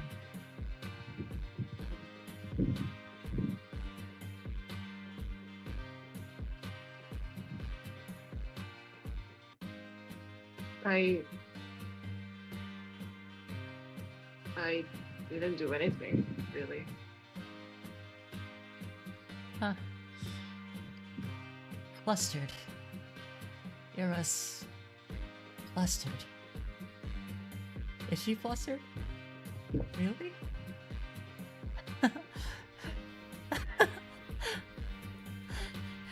That's cute. Asha. That's just so cute. Huh? What's with you? Right. I'm grinning like an idiot. Sorry. I'm fine. What? I'm going home. What? Already? Ira gives me a quick once-over. You take care. Yeah, okay. Bye-bye. We wave at each other, and I watch her disappear behind the corner. I hesitate. Maybe I shouldn't. It feels like there's still so much I want to say to her. I don't know what or why, but I just know that it's a lot. I turn and walk a couple steps in the direction of my home. No. Change my mind. I run back. Crap, my legs are still so stiff. I turn the same corner Ira passed not even a minute ago, and she's already gone. I sigh. The snow here isn't deep enough to leave clear footprints. Not that I'd be desperate enough to follow. Or Why does she always leave in such a rush?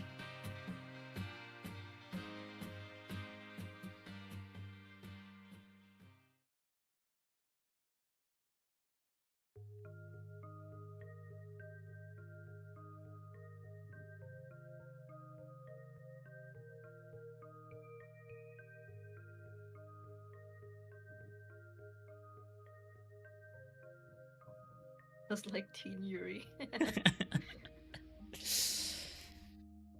It's okay. It's butterfly PT all over again. My life didn't exactly change. I went to school the same way. I sat through the lessons and then went to the store, then to the library or for a walk. And then, when it got dark, I headed home. Day after day. Sometimes my classmates joked around with me. Whenever that happened, my thoughts involuntarily drifted to Ira. He still attended classes, albeit irregularly. She always vanished during breaks. I don't know where to, and I wouldn't dare ask. Something told me she'd say, "None of your business," if I did. And she'd be right. But even so, I kept imagining those scenarios in my head. Not just when I was being laughed at. I did it when I was walking home from school, or to the store, or just wandering the streets, killing time. I kept thinking about how funny it would be if I bumped into Ira.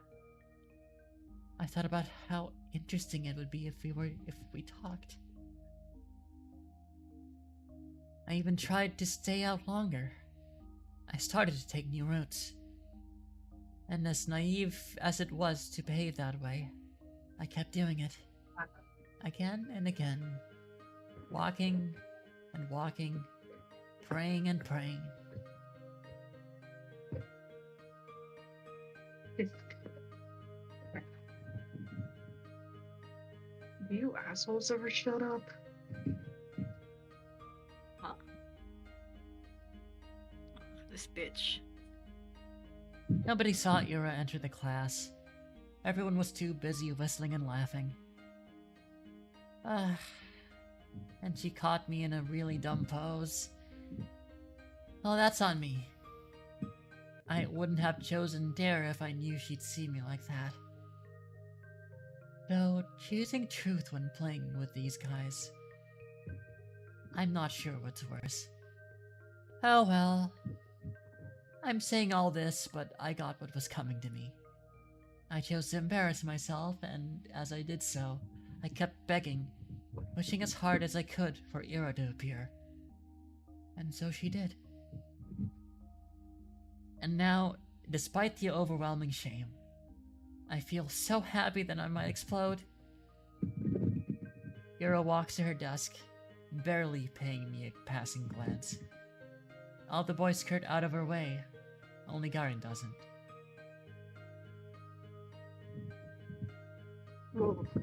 Move. Nah. What's the rush? Come play with us too. Huh? Dude, are you serious? Come on. Have some fun for a change. Look, Shabina's having fun. Highly doubt it. Right, Shabina? Say no, please. Say Please no, don't please. look. Yes. Oh! See? Ira doesn't flinch.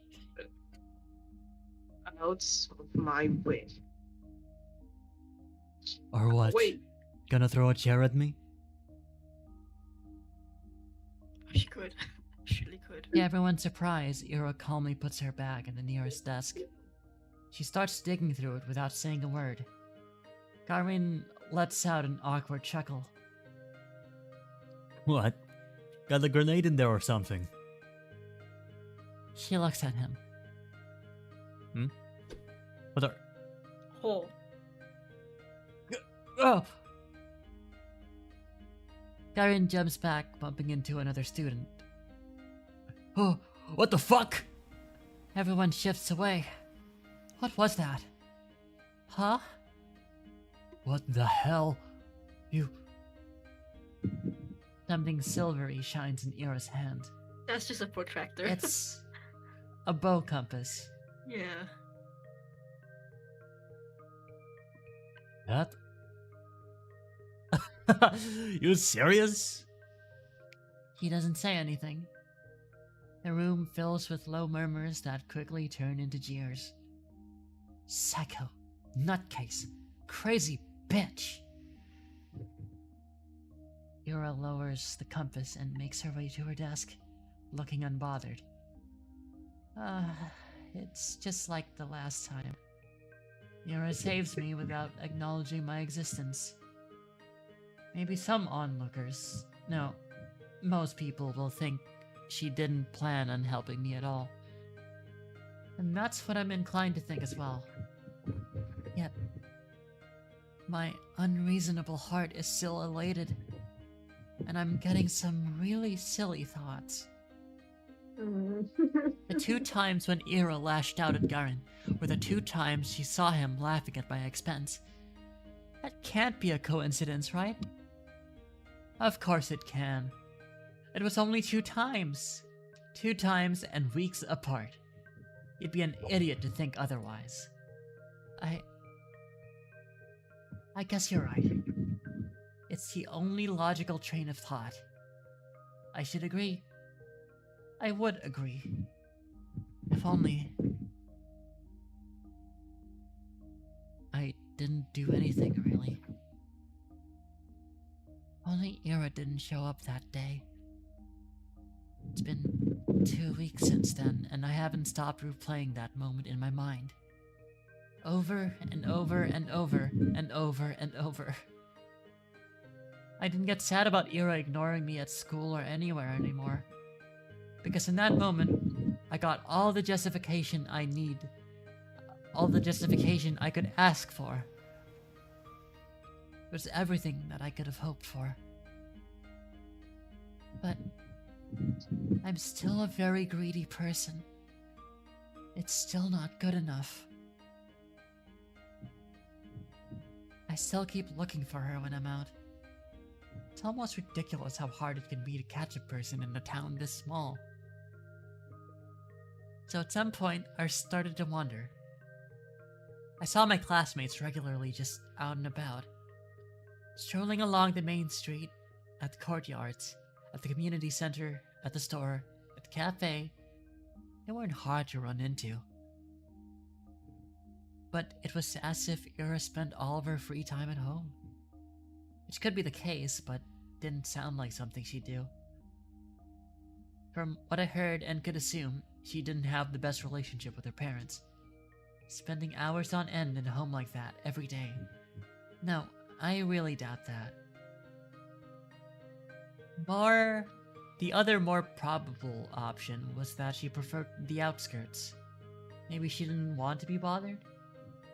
That sounded like her. Well, despite that being highly likely, I was hoping to do just that. Bother the heck out of her. I felt almost brave about it. Ira could totally get pissed. She could push me away. She could even attack me.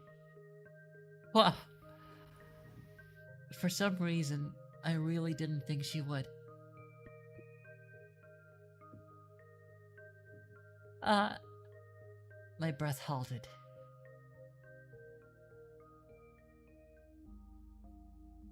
Oh. Oh, hey. Hi! The vents near the Research Institute expel hot air. Nobody really goes here aside from the staff coming out for a smoke. I never ran into any, but the ground here is littered with cigarette butts, so that's a safe bet in my book. Why is Ira here of all places?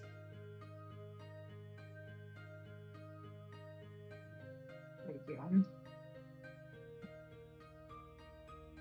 How many times can you buy into stupid pranks? Did Sergi send you all the way here? What? No. I didn't get any letters after that. I'm just taking a stroll. Roll. Here? Yes. Okay. Ira gives me an incredulous look. Do you like smoke? No, I don't. Why? It's a smoking area. Yes. I know that. You want to try then? What? Smoking?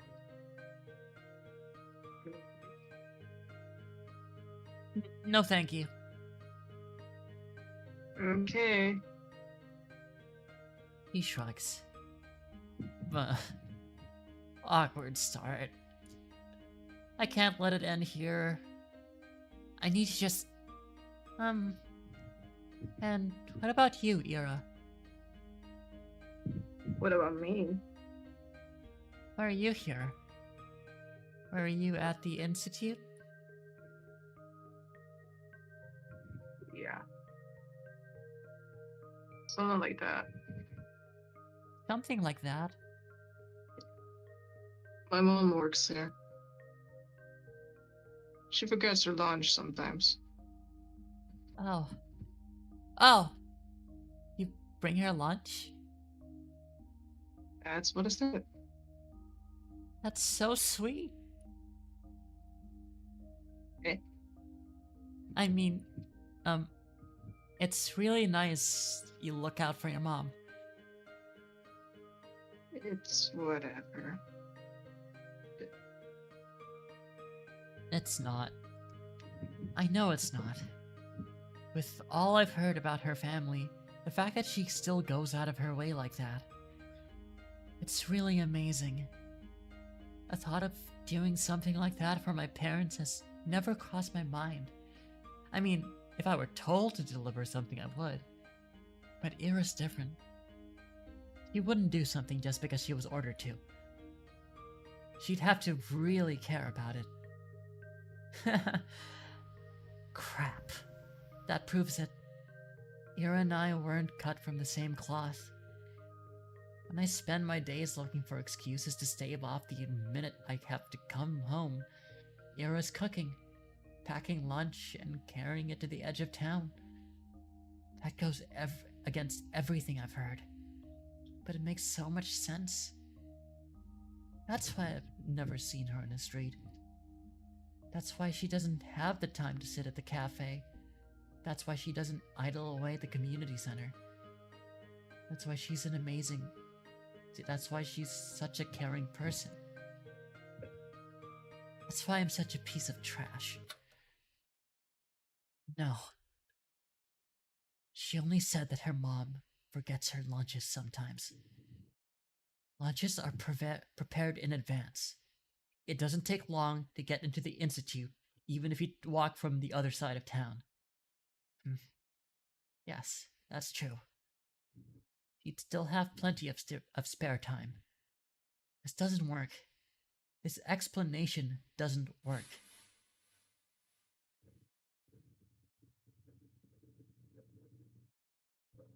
Ira walks back into the building.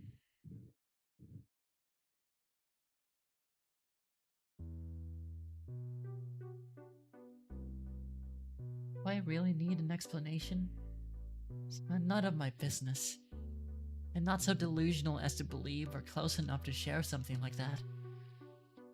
That'd be nice, but it's not how things work. Things work like this. When Ira's in the room, Garin doesn't talk to me as much. When she isn't, I wish she would be. Your friend's not here today. Who? Who do you think? Oh. He's not really my friend. Your pitbull, then. Pitbull?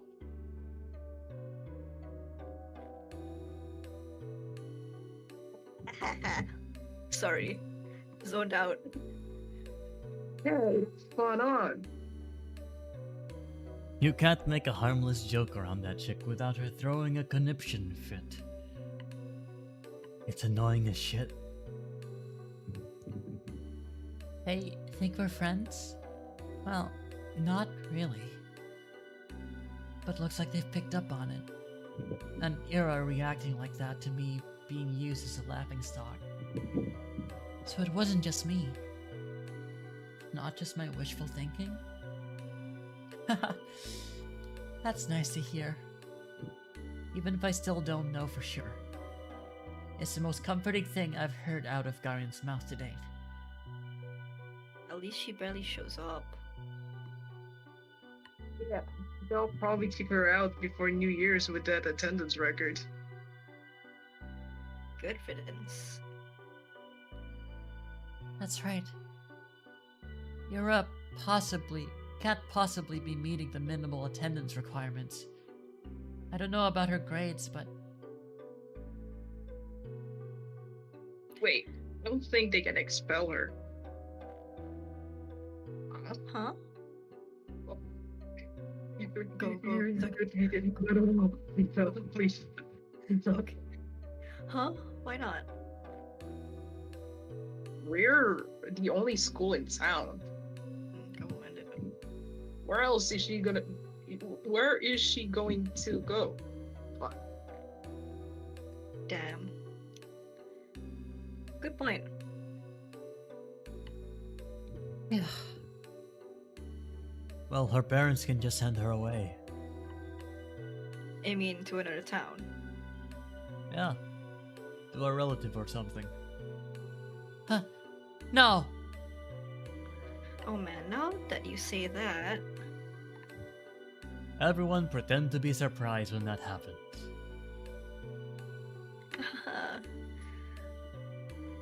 No! No. I hate how they're right. I hate that I can see that happening. Everyone talks about it. How Ira's a nuisance to her household. It's been like that for a long time. But still,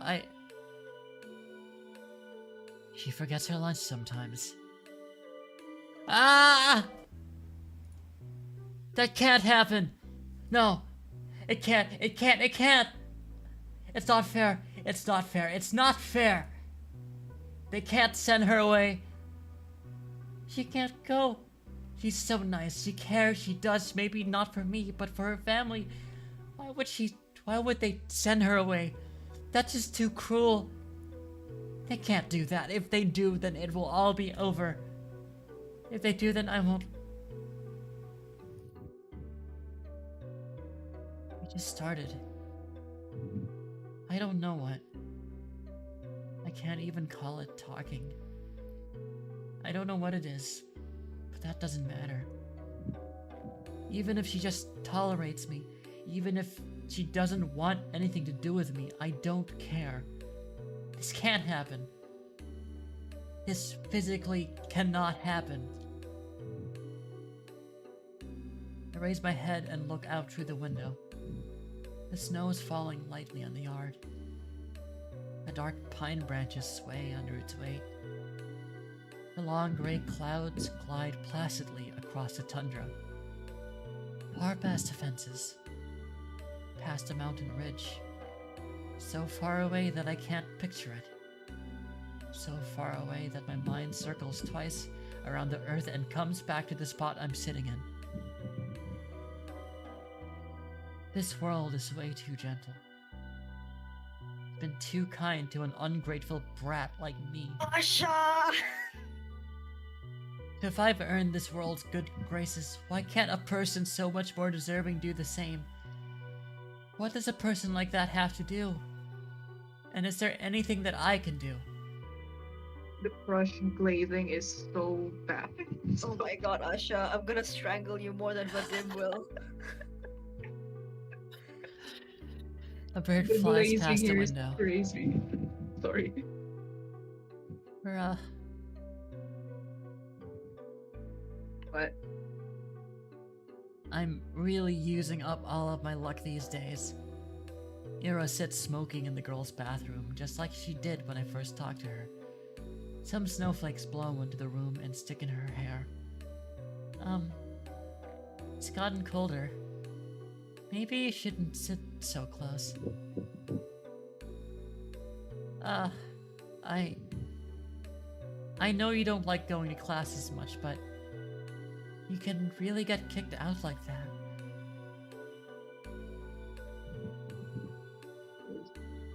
is that why you came in? Tell me that. I know that. I'm not stupid. I don't think you are. Do you just really not care? Everyone says that you'll get sent away. That your parents will send you to live with a relative.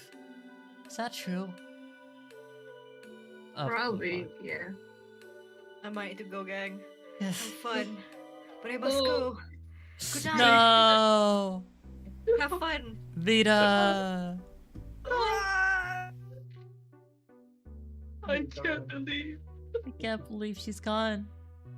I mean, Just Oh. like yeah, that. so, yeah. Maybe she Okay. should have been the one voicing, voicing Ira. I know, right? Oh my gosh. Cause she's gone.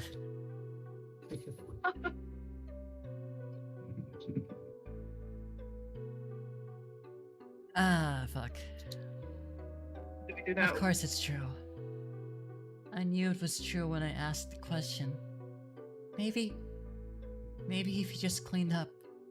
If you stop skipping now, then maybe you won't have to go. And if you're having a hard time with studies, I can help. We could go to the library or something and then... There's one left.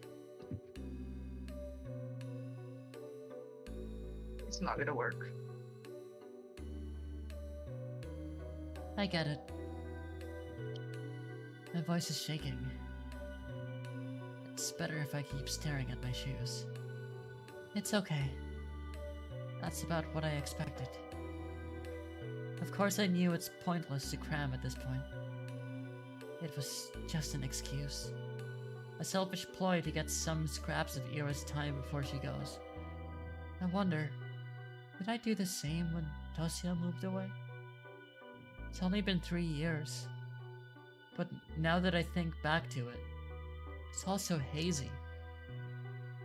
I was a very different person then, I'm sure. At least, I probably didn't humiliate myself like this. Hey. Fuck. That was not. No, it's fine. It's fine. Huh? You want? Thanks. Um. No, I didn't do anything. The gay panic is stepping in. It was a dumb suggestion. It was nice of you. Nice. Right. He doesn't know.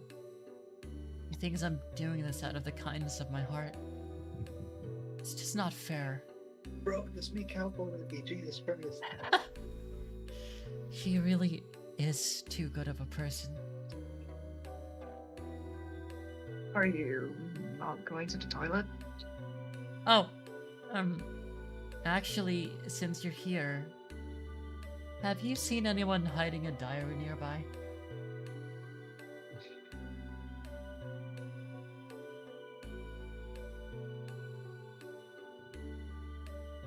Diary. Yes. You know, the one we use for classes? Maybe you've seen something like that lying around. Yara's expression darkens. And don't worry, we were just playing a game. I guess the guys got a little carried away. I checked the whole class and the corridors. It's probably somewhere really obvious, but I'm just no good at that kind of stuff. When I hid Igor's pencil case, they found it right away. She throws the cigarette butt out the window and hops off the windowsill. Without saying a word, Ira storms past me, but I grab onto the edge of her dress just as she's about to leave. Wait! I said it's fine! We were playing a game. Really. Please, don't get into any more trouble because of me. What are you going through?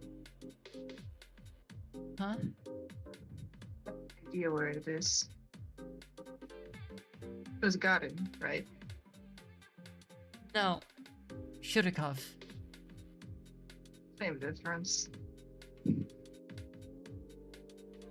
She walks out of the corridor. I tag behind. I'm not sure what place Ira has in mind, but it becomes immediately clear when she makes a sharp turn to the right. Wait, serious? She swings the door open to the boys' restroom and loudly marches in. Gah! Some poor guy tumbles out, almost colliding with me. Sorry. We're sorry. He turns and shakes his head at me in disbelief. I mean, what's there to say? I follow Ira to the bathroom. Ugh, the smell is so much worse than this one. I look around and see Ira's hand reaching above one of the stalls. There it is. My diary. Right by the tiny window at the top. Ira steps in a toilet bowl. Please be careful! Fine. He grabs onto the flush tank, secured way above. Then, using it as an anchor, she reaches for the windowsill.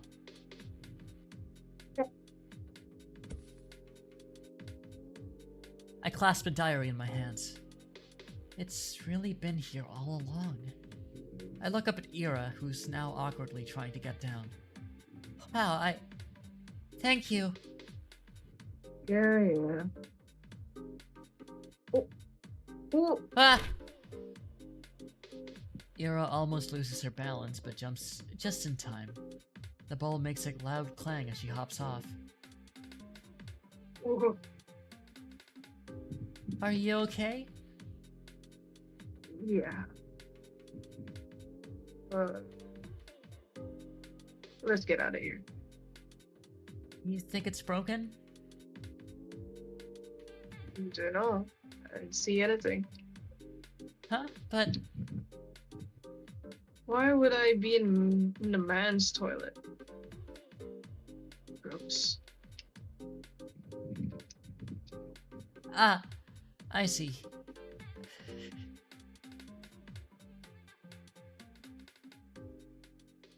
Thank you again.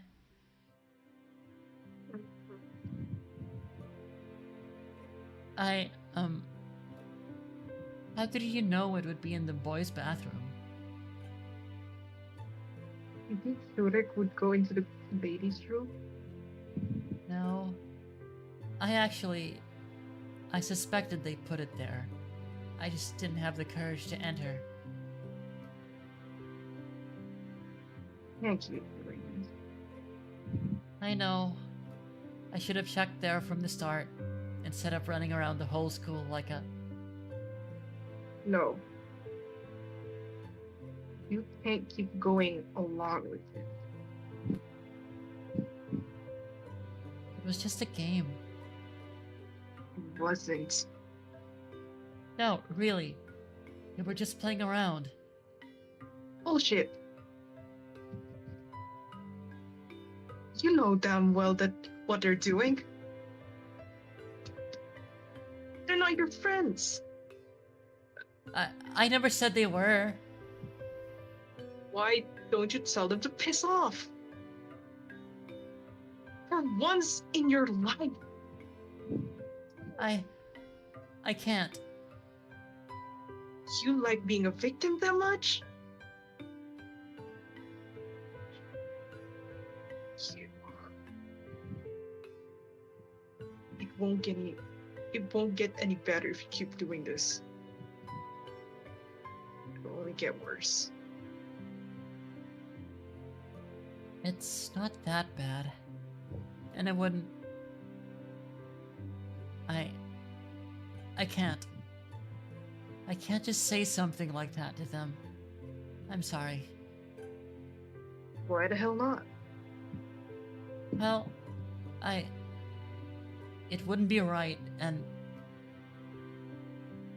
The love of it's not like I never tried it before. But when I say something, they just make fun of me, and nothing changes. so freaking what? Cares what they say, just don't bother with them. I'm not like you. I can't just do that. I can't act like I don't care when everyone's laughing. I can't look people in the eye like that.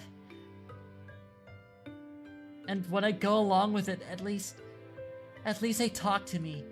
And I know you're okay on your own, but I...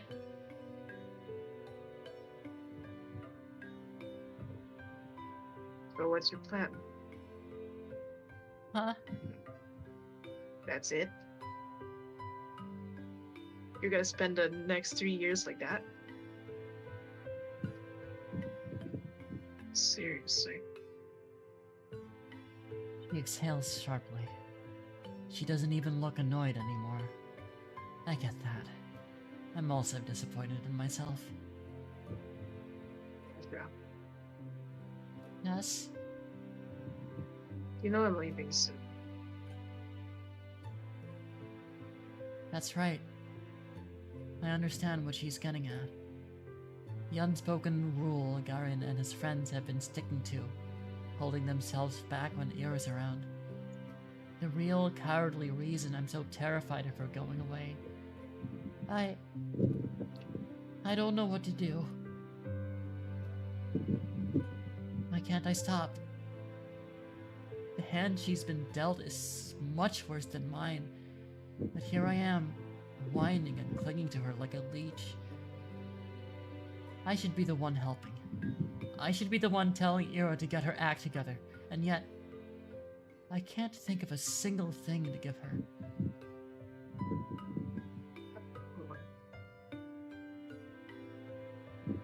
Huh? A poem. Why?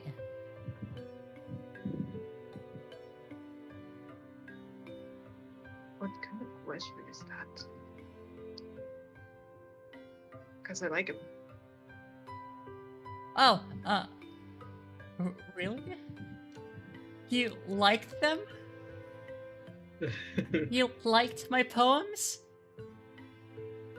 The fucking lesbian. Why? Why all? Sorry. Why else would I ask? That's.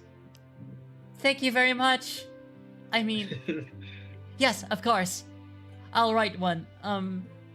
Do you want it to be about something, or maybe in a specific meter? Care. I don't care. Anything. Alright. I'll think of something then. I'll try. Yeah. You do that. Mira checks her wristwatch. I gotta go. See you around, I guess. Already? Yeah. Alright. See you around. She waves her What hand in and the leaves. Yuri? I watch her walking down the empty corridor. Empty. I've really stayed in school for way too long. The shadows stretch along the hallway, tall and dark. My heart is pounding. I should get going too.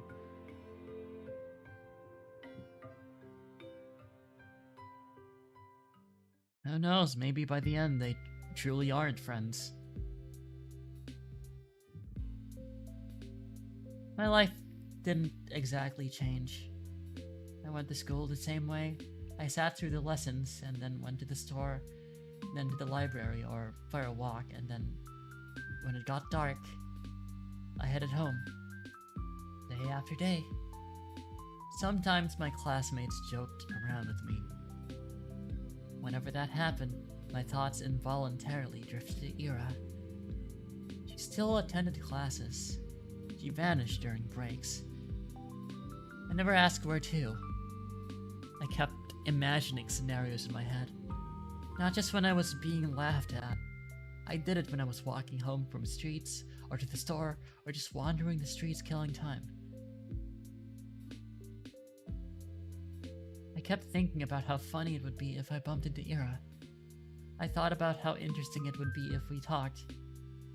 I even tried to stay out longer. I started to take new routes. And as naive as it was to behave that way, I kept doing it. Oh? Ira! Hi! What are you doing here? Ira points to her cigarette. Oh no, I mean, what are you doing at the center? Came to return some books. Oh. So you go to the library. What were you reading? Stuff.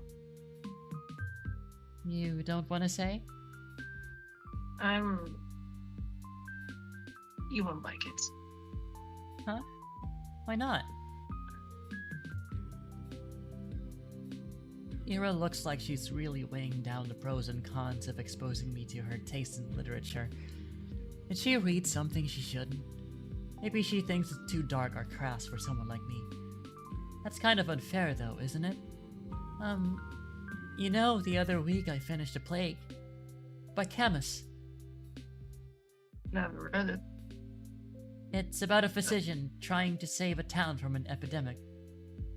This sounds familiar. Oh, sorry. It's very visceral. But I enjoyed it a lot. Sorry, what was it called? Now I gotta search this up. The Plague. Camus.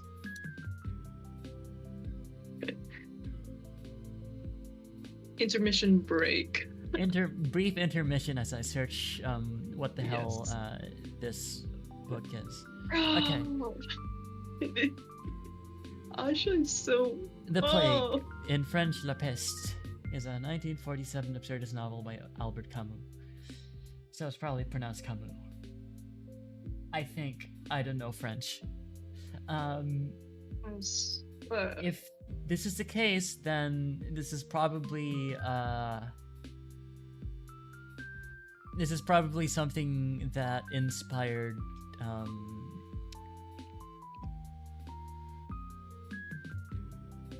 Hmm. Pathologic.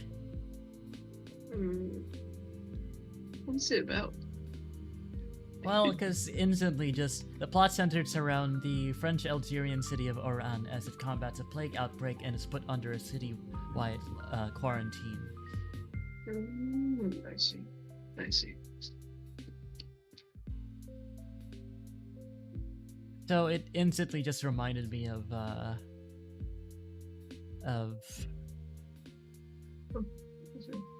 Pathologic. Yeah. Anyway, Okay, we're back. back to it.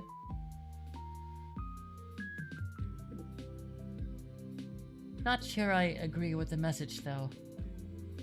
Yeah? What was it?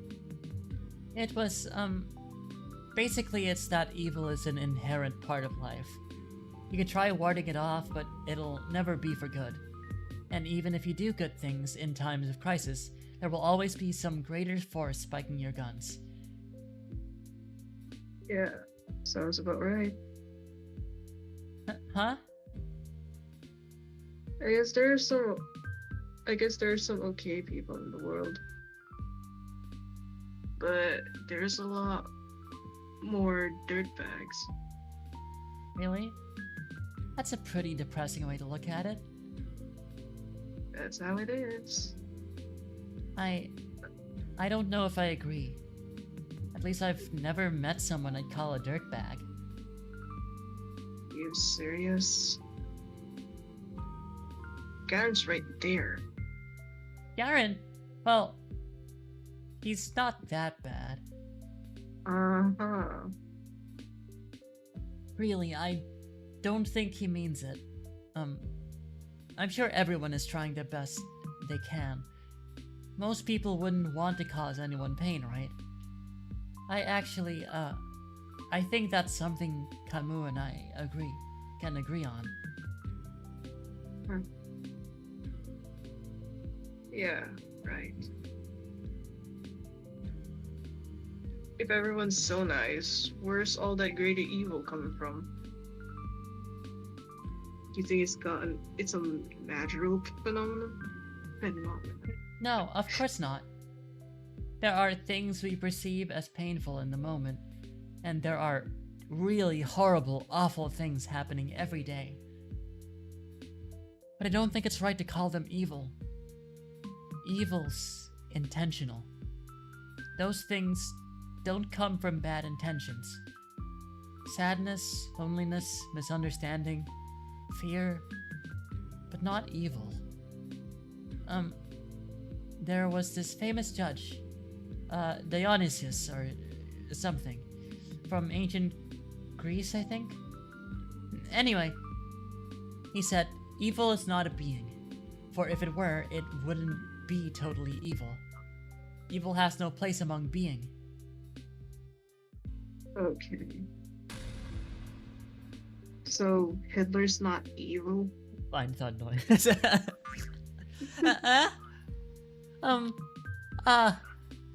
That's a rather extreme example, but it's not like he was born that way, was he?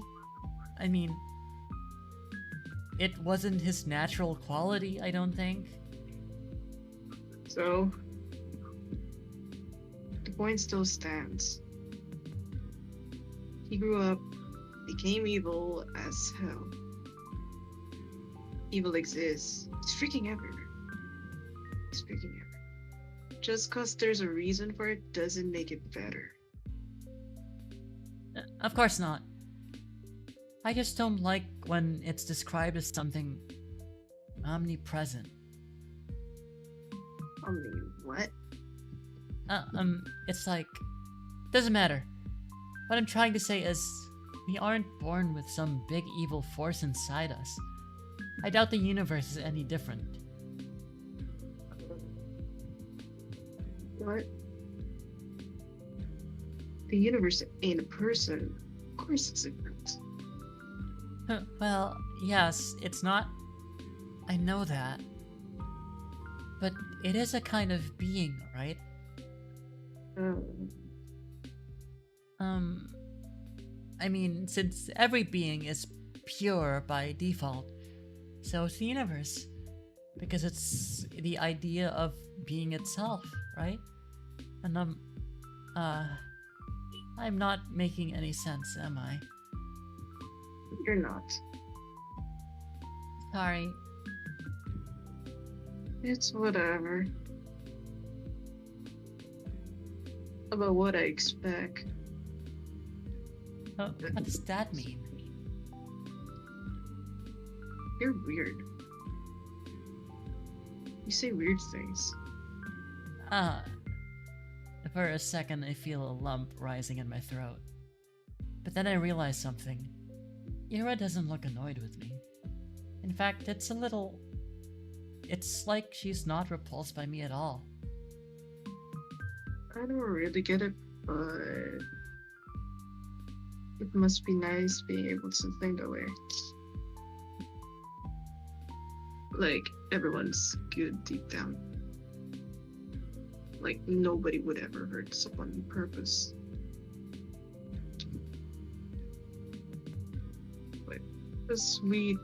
Wait, the sweet world you're living in. How'd you do it? If I were you, I'd be angry as hell. Aren't you pretty angry already? Angrier. Wow. Even angrier. Yes. I'd be 100 times as pissed. Harry. You bet. I imagine Ira throwing 100 chairs.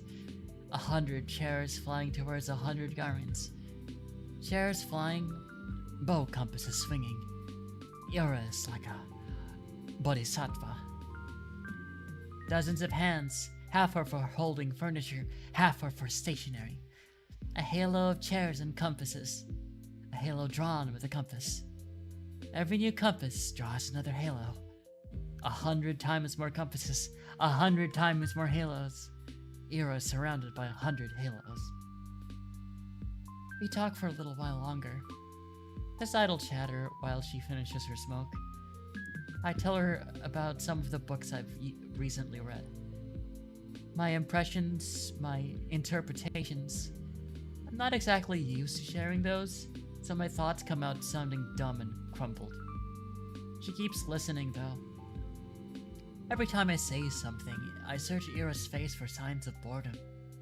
Maybe I'm just not looking hard enough, but I can't find anything of the sort. Oh jeez.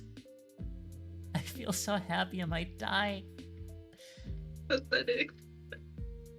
I gotta go. She puts out her cigarette butt. Oh. Really? Yeah, plans. I understand. But, some of those novels kind of sound interesting. I'll check them out if I don't forget. Really? Please let me know if you do. And, sorry for that stupid philosophy talk. Can you shut up with the freaking apologies? I just said thanks. Sorry. Ira gives me a look so threatening I cut myself off. Right. I hope you enjoy them? He nods in approval.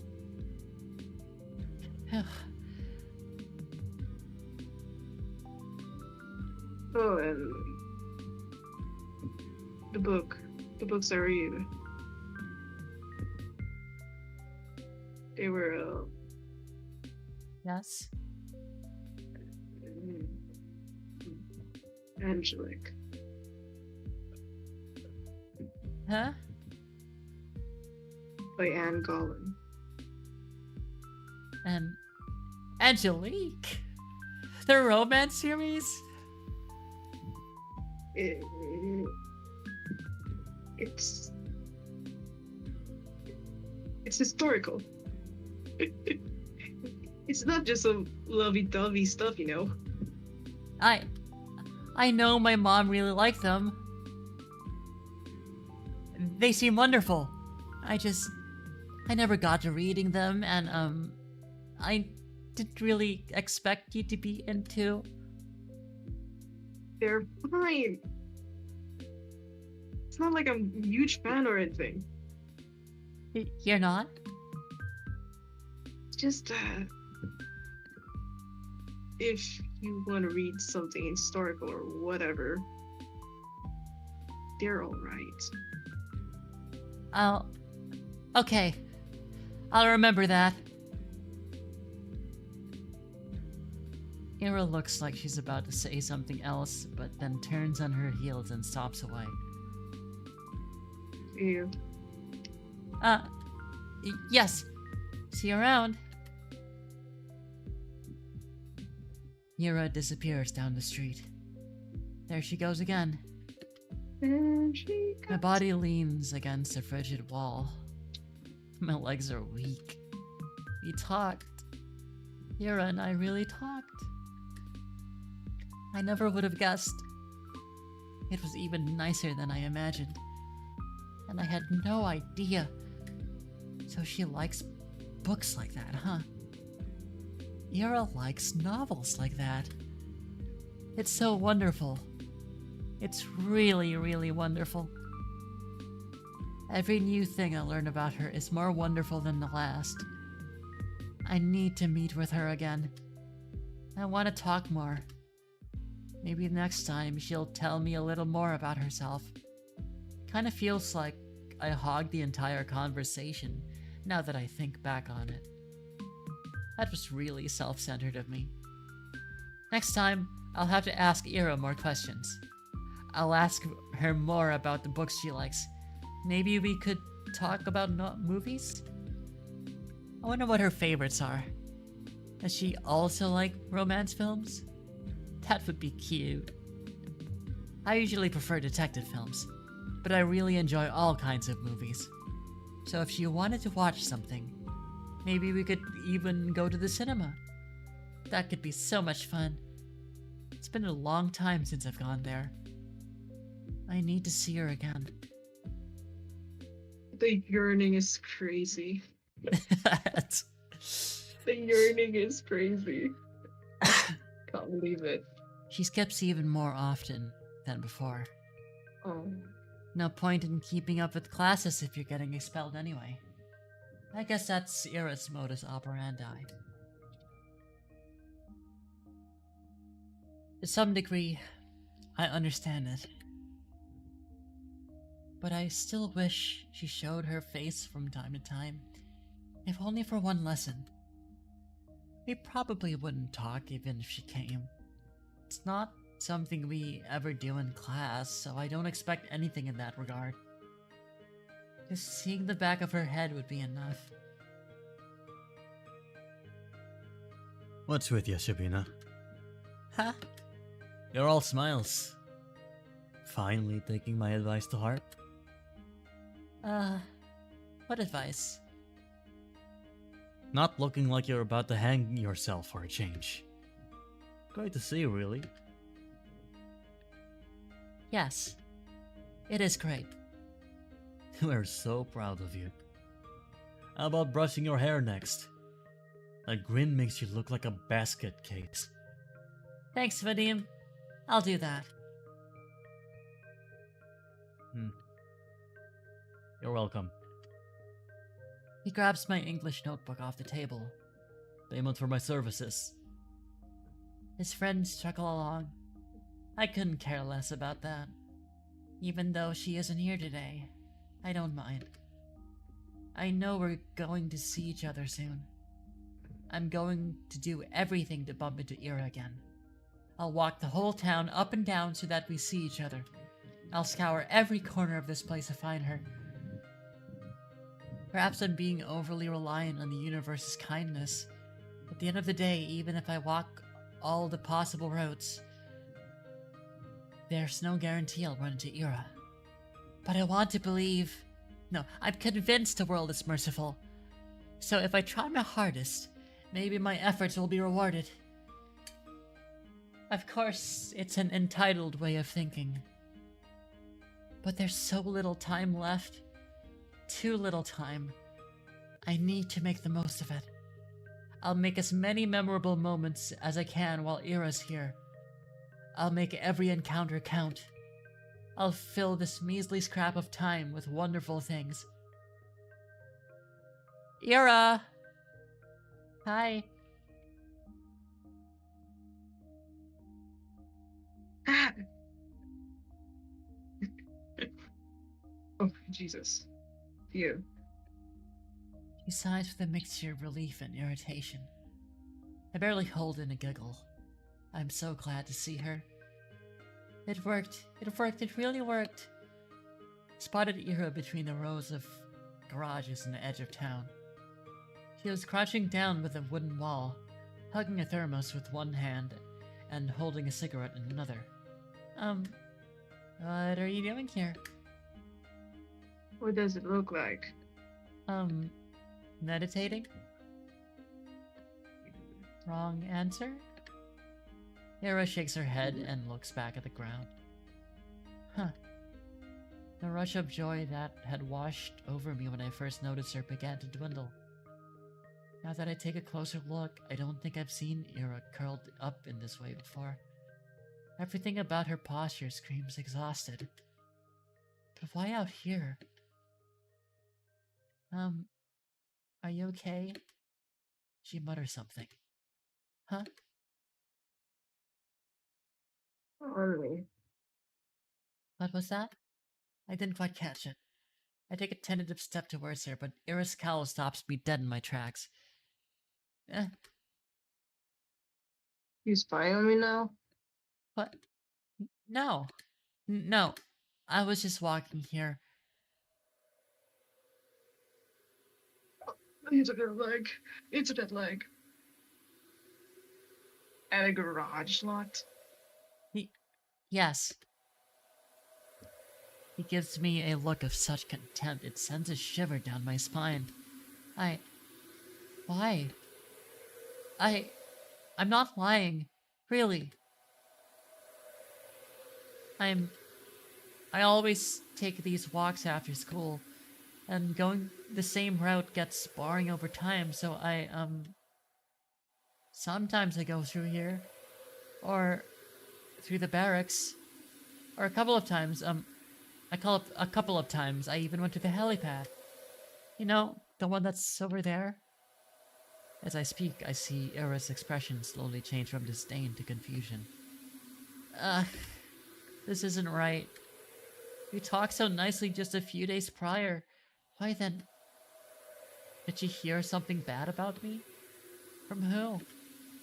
I don't think she'd believe a word of Garen's. I mean, I usually stroll along the main street, or near the community center, but it'll get colder soon, you know? So, it's better to enjoy the outdoors while you can, right? I just keep speaking, hoping she'll stop being mad at me. I need to keep going. I need to keep talking because that's what I wanted to do with her. I wanted to talk, and so I have to, because I can't waste this moment. We can recover from this. I can cheer her up, and we will clear everything up, and she won't think that I'm some creep. I just can't stand it. I can't bear having her glare at me in silence. And you know, the views here are really great here on the outskirts. The sky is bigger and you can see way into the tundra and what I mean is I didn't think you'd be here. That's a lie. Well, more of a half-truth. I hoped she'd be here. Like I hoped she'd be wherever I went. It's just that this isn't what I imagined at all. Not after our last meeting.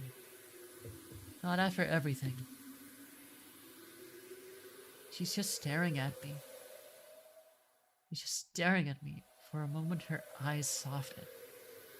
But then she closes them as if looking at me was wearing her out.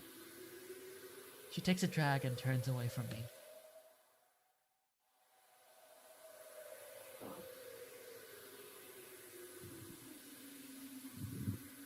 Might be alone for 5 minutes. I'm sorry. I wait for her to respond with something like, "Why are you apologizing again? Cut it out." Or even just, "Whatever, it's fine." But she doesn't say anything. I... I'm sorry. I'll be going then. Goodbye. Silence. I walk away. Cold wind blows in my face. The mounds of snow on a garage roof look smooth and soft. When blizzards hit, they'll get completely buried. I'd like to have a snow hill form over me too. They look cozy. Actually, I wonder what Ira carries in her thermos. I guess tea would be the most obvious answer, but what if she's one of the people that like to have some warm soup with them? That would be cute. I should have asked her about it. I feel like I'm going to cry.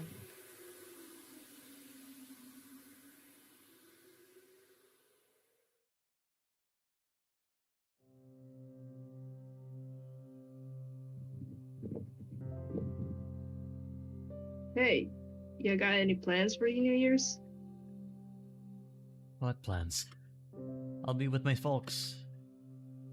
No, I mean after that. My sister's going to a party with other upperclassmen. Oh, you serious? Think we could sneak in? No way. I don't want to hang out with her. Man, come on. You're gonna have those older girls there too, right? The ones from grade 10? Oh, I bet. Mishina would be there. Like she'd talk to you. Hey! You don't know that? I said we're not crashing anything. They won't let us in anyway.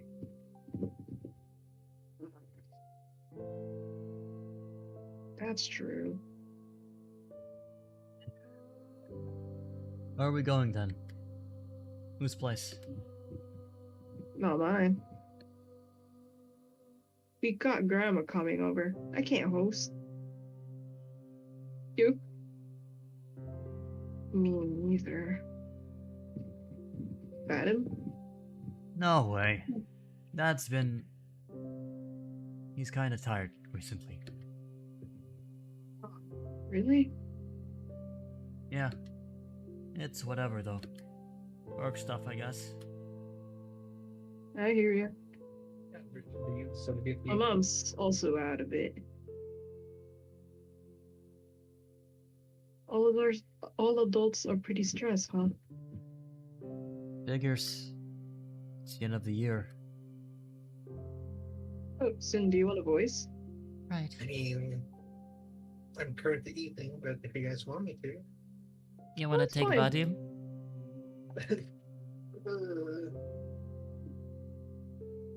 I mean, if you want me to. Well, do you just- want to? Yeah, sure, whatever. Okay. I'm playing Stalker in between, so Also, I might leave, like, sooner No! or later. no. Quick, I go to a Hopefully, chair. Quick. hopefully we I- reach the end of the episode before then. Okay. Okay, Okay, keep moving, keep let's moving, let's keep this moving. keep it moving. Come on, come on, Because come on. Come on, May, keep it moving. it's almost New Year's. It's a shame, but I don't feel festive at all. I'll need to help Mom decorate the house. Did I remind her about that? Feels like all of us kind of forgot about the holidays. At least I did. Well, maybe I didn't really forget. The end of the year has been looming in the back of my mind, but not as a cause for celebration. All I could think about were the days counting down to the moment Ira would move away. Ira. She's absent again. I'm not surprised. I just really... I wish I could clear things up with her. I'm not sure how, but I have to. Maybe I should apologize again. What for? Did I really do something so wrong? I guess I've been pretty annoying, but... I don't know anymore. I need to think of something that could cheer her up next time we meet. Will more apologies really cut it? Probably not. She'll just get more annoyed. And maybe a small gift. That might be weird though, and I won't get any more allowance until next week. What could I even buy with the spare change? Maybe a little treat will do? A waffle? Would she like a waffle? Ah! What the hell? He's not a frigging dog. Why does my mind always go to some weird place with her? Ugh. I should just shut up. Focus on something else. It's just so difficult to do these days. Difficult. But I've gotta try. Inhale. Exhale.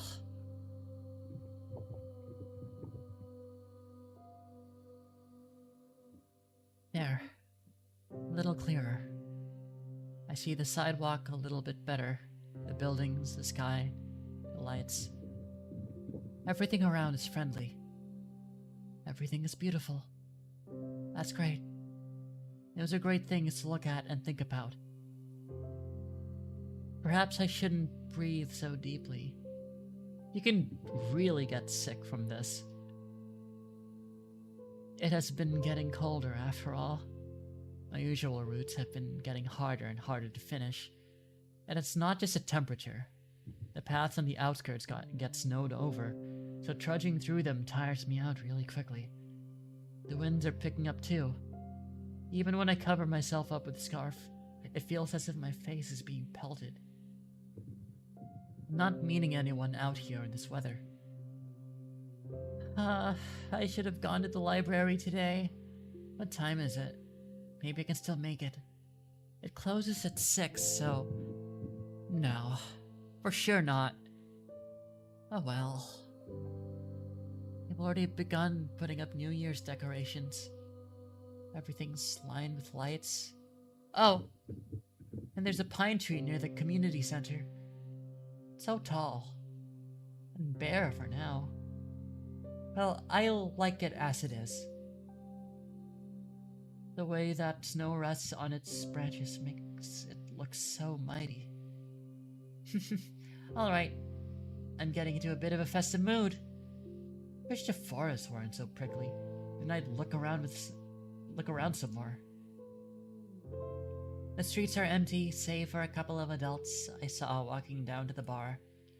Hard to imagine there would be a lot of people out on an evening like this. So why have I been meandering around like I've got nothing better to do? Every answer to this is embarrassing. Inside of our apartment block is warm and muddy orange. There's no elevator, but then again, it's only 5 floors. I make my way upstairs. An idea is forming in my head. An obvious solution to the problem I've been having. It's perfect. I have the perfect plan for the evening. There's our door. It's kind of uninviting. But that's just my opinion. I bet Dad's guests find it quite welcoming. Though, judging by how quiet it is, I turn the key and enter.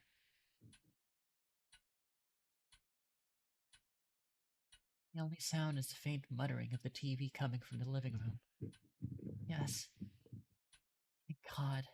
No visitors today. I hang my wet coat up to dry, take off my shoes, and quietly go down the corridor. Hi, Dad.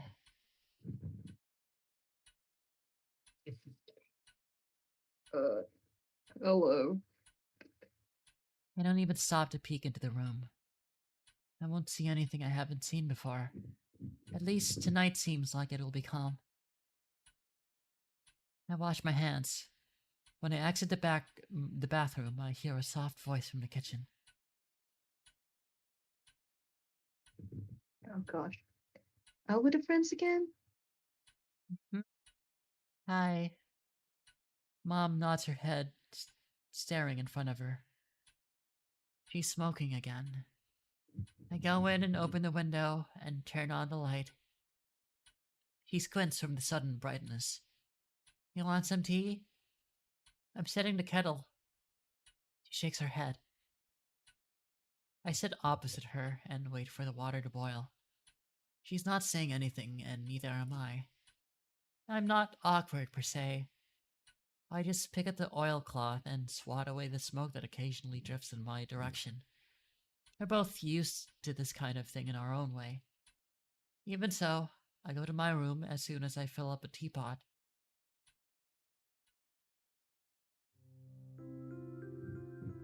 I don't like locking myself in here. I do it every time, and every time I'm swarmed with nasty thoughts. Can't even spend some time with your own mother? You run away from her even though she has it so hard. So hard. You traitor. Brat. Ungrateful filth. It's a kind of self-flagellation that goes nowhere. Do I think that if I badmouth myself enough, I'll be forgiven? This happens every time and changes nothing. It's pointless. So I direct my attention elsewhere. What was I going to do? What was I? Oh, right! I pick up a pen and start flipping through my notebooks.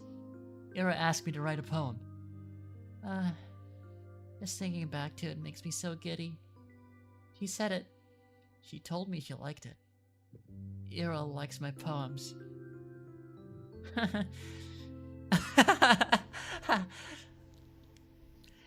No one has ever said that to me before. Well, Tosia did. But that was years ago. That poem's the one Garen read. What did she like about it? Maybe I should have asked. Or was it... that's it. Сырая черная земля, не обнимай меня так нежно. Не рви на I don't лицо think we can read this, May. Спокойно. Только я буду царапаться и биться, а иней пусть себе искрится. Yeah, I can't read that. I don't speak. И светит Oh, бледная заря. I can't even tell Wait, what kind of Google Translate. dialect. Oh, there it is. Damp black earth, do not move, do not hold me so tenderly. Do not tear your snow-white attire, and sleep peacefully. I will scratch and I will beat, but frost will still glimmer, and birds, oh for fuck's sake. God. No! Should have read faster. Nope, it's not in the logs. What about the photos? Is there like photos or something? There's no gallery. There's no Oh gallery. no! This sucks. This sucks. God, it's so lame. I can't blame them for laughing. If anything, Garen was too nice. But at least she liked it. For some friggin' reason, Ira liked it. So maybe it's not all bad. Maybe I can make something worthwhile. At least, worthwhile in Ira's eyes. That's all I really need.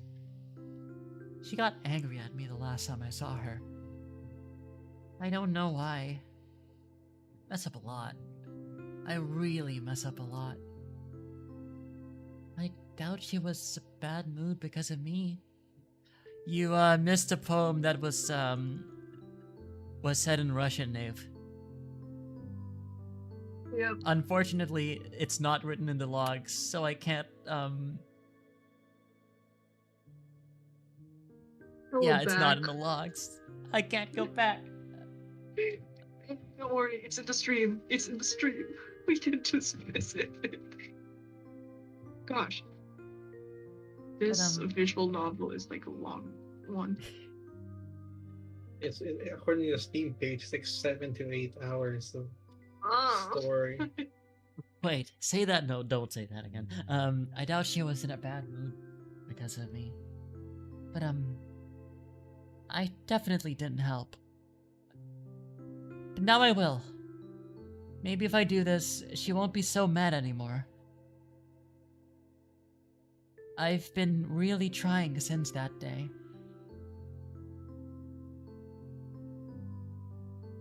Hell yeah.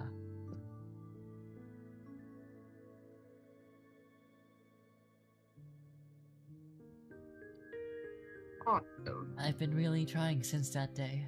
The day she helped me with the diary, I mean. I've been trying, but I just can't get the words to flow right. Today, though, I really want to do this today. I think I can do it. I'm like a kid that only does their homework when their parents yell at them. I don't even know when she will show up to school again. Bumping into her on the street is a tough bet, especially with this weather. Well, I'll try anyway. I've got nothing to lose. What's the worst case scenario? Appreciating gorgeous scenery? Oh, heaven forbid. I'm gonna enjoy this to hell and back. And when I hand that poem to Ira, then it will all be worth it. Also heads up, 5 minutes from now, I have to get off. No, 4 minutes from now. Oh god, I we have gotta to get hurry off. up. Chat.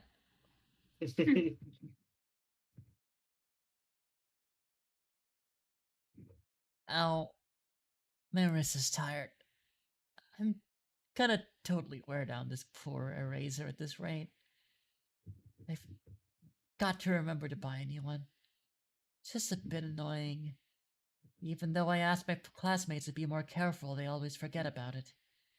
I didn't used to do that before. But now, whenever I lend a textbook to someone, I specifically ask them not to doodle in it. Despite that, they always come back with crude drawings all over. I can't hand them back to the library like that, and I'll get in trouble if a teacher sees it. I lean back in my chair. A week. That's how long it has been since I've last seen her. It's not exactly new for her to skip for several days at a time, but a whole week? Nobody else seems to be bothered, though. I shouldn't be either. It's not her job to be my, I don't want to call her Pitbull. Either way, it's nothing new. Nothing new, nothing bad.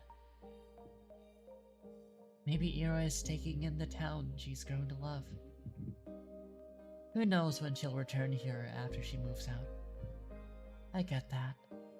I would do the same. But still, I just wish I could see her. Is she still mad at me? I really hope not.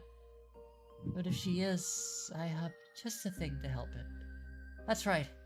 It's done. I wrote Ira a poem. I wonder how she'll react. I wonder if she'll like it. I really hope she likes it. Maybe she'll smile. Or what if she gets flustered? That would be so cute. I want to see her make that face again. I keep walking around. I don't really expect to see her at this point. It just feels like a duty I need to fulfill. Like a soldier patrolling the streets. Wow, that sounds pretty cool. And it's not like the weather is harsh all the time. Real colds will settle in a couple of weeks. The wind can get annoying after a few hours, but aside from that, it's bearable. It's pretty. It's all good. The main road. The 2 residential streets. The community center. The helipad. The garages, the parking lot, the school, the stadium, the research center, the kindergartens, the barracks. I've seen it all 1,000 times. Perhaps somewhere deep down I'm a little tired of this view. But I can't hate it. I can't pretend like I won't miss it when it ceases to exist. When I finish school, I'll go to university. I'll tell everyone I'm from Vorkuta, not from Vorkuta 5. Because Vorkuta 5 does not exist. People from Vorkuta 5 do not exist. The ones outside will ask me something about Vorkuta, the real Vorkuta, and I'll answer with zero hesitation. If I couldn't do that, I wouldn't be allowed to leave at all. To leave Vorkuta 5, you have to deny its existence. I have to deny its existence no matter how much I want it to exist. I have to deny. I have to. I have to. But it's tough. So tough that I'm not sure I'll ever manage. Realistically, I'll probably slip up and blurt out something incongruent. I do slip up a lot. I hope I'll get better at it by then. Maybe I should stop. I lower my scarf and take a big breath. Ouch. I'm seriously gonna catch a cold from this. At least my head feels clear. I look up and see the familiar purple gray of northern twilight. No, not twilight. Today is the first day of this year's polar night, so I won't see the sun until the tail end of December. It's nothing too bad. Personally, I don't mind the dark. Some people seem to get really depressed during this time, but I'm not one of those. If I stay out for just a little longer and wait for the clouds to clear, I'll see the stars come fully into view. It's a beautiful sight, especially from here, from the barracks. Far better than that dinky sliver of the sky I'd see from my apartment windows. I wish that I could stick around for longer, but it's getting too cold. I start making my way back. Decrepit rows of worker housing disappear behind bigger and better homes.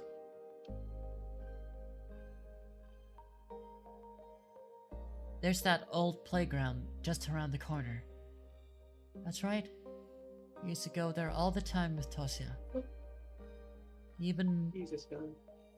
Oh god, Jeeves is gone. Do you want to keep this going? I mean... Or should we wait for everyone else to come back? I'll continue this segment and then, Okay. finish off when there's a break. Okay, gotcha. Even back then, it was kind of unpopular. They built a newer one just 5 minutes away, so... we often got to have the whole thing to ourselves. I guess that's why we like the place. Somehow, today feels quieter than ever. I can hear a faint clicking sound as the wind passes through the swing set chains. Huh? I slow down. There's a figure standing in the frozen merry-go-round. A drunkard? No, we don't have those kinds of people here. In the Soviet least Union, I can't. Not I don't out and believe it. about in the streets. And the frame doesn't seem like it belongs to a man either.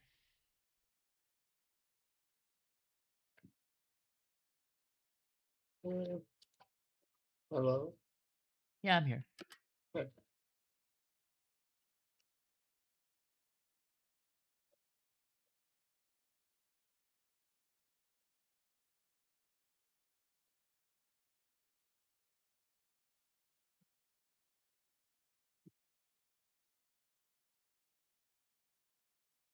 Apologies, I had a message. That's fine. I approach, gently making my way through the snow. My Valenki sink into it with almost no resistance, almost zero sound. When was the last time we've had snow this soft? I don't remember. But perhaps I've stopped noticing the crunch of ice under my feet. Perhaps it's me being too focused on a person I've now recognized. It's Ira.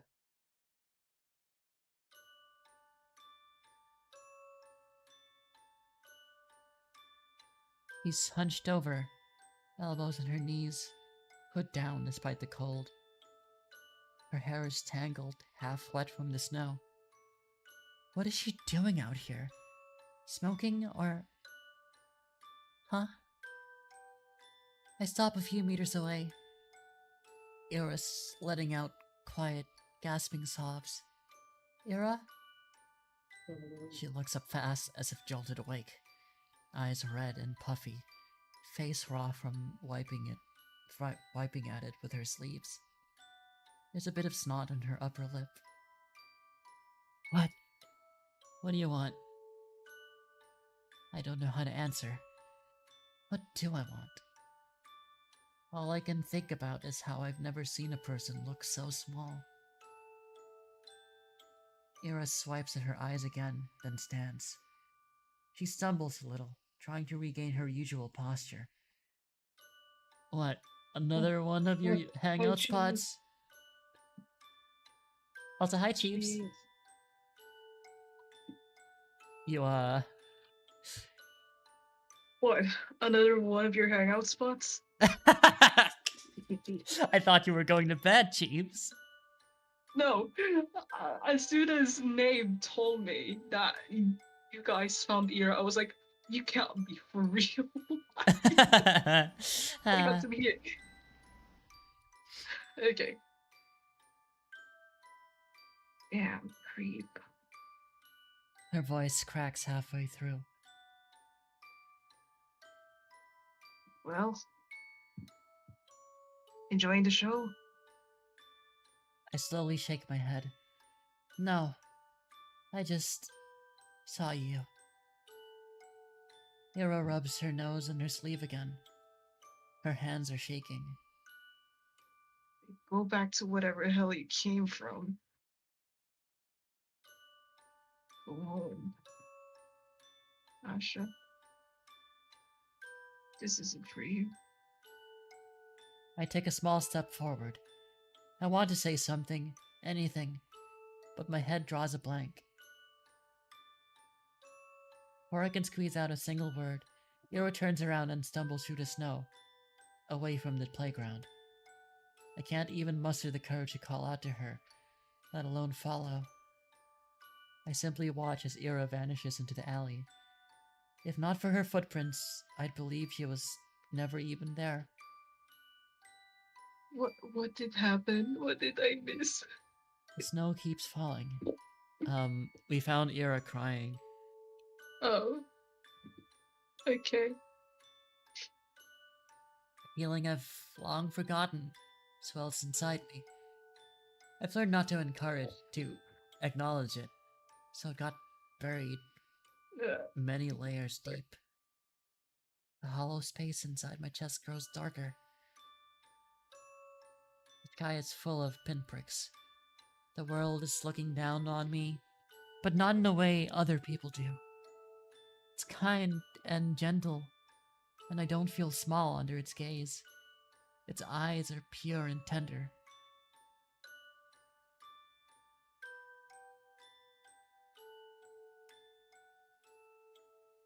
Oh, Jesus. He's gone again.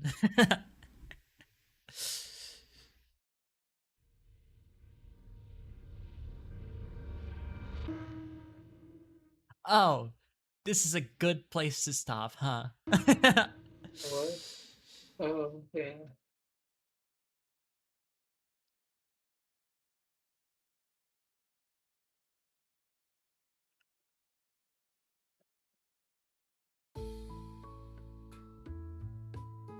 Alright. Well, I'll stop this here, Thank you. saving that. Alright.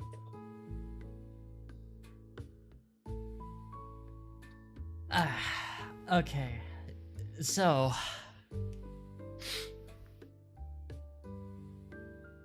let's see here.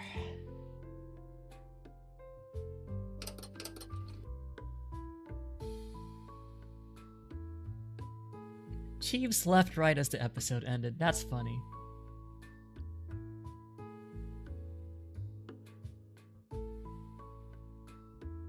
Speaking, look who's here. Oh my god, hi! Chiefs, you've returned.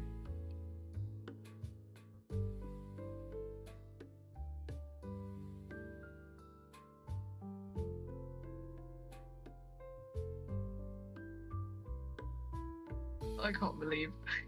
I can't believe. Episode just ended. Are you for real? Like, it just ended. This is the new one. Yeah. But I'm not gonna continue. I'm not gonna continue. Okay. That was great though. Yeah, so, Knave Harbinger says, I'm so confused by the story. Basically, the prologue episode, or episode 0, was, I guess you could say the middle point of the timeline. That's where the story formally starts. And episode 1 rewinds backwards. So episode 1 is about how Asya got to meet Ira and slowly start falling into Yuri with her. And by the present point in episode 0, she's gone missing. Although from what was said, she has been missing for a day. Was there like a date mentioned in the episode 0 or No, something? no day. But given that by the end of episode 1, the implication is that it's reaching towards the new year.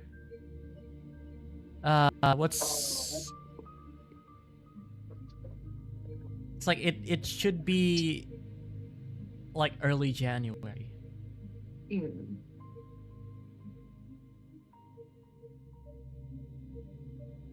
I see. Yeah, basically she's been missing for a day. So we haven't continued past that point. There's Marina who showed up and told Asya to not fucking talk to the cops. That's a joke, by the way. Just don't talk to the adults about where about anything she's seen of Ira, basically. But we're not sure if that's like the part where like she was crying or something. It's definitely in the episode.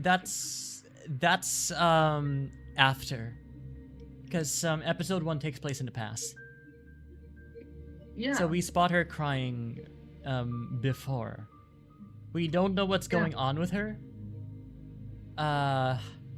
Given that her mom works at an institute, and the closely guarded nature of this city that they're in, which is Vorkuta 5.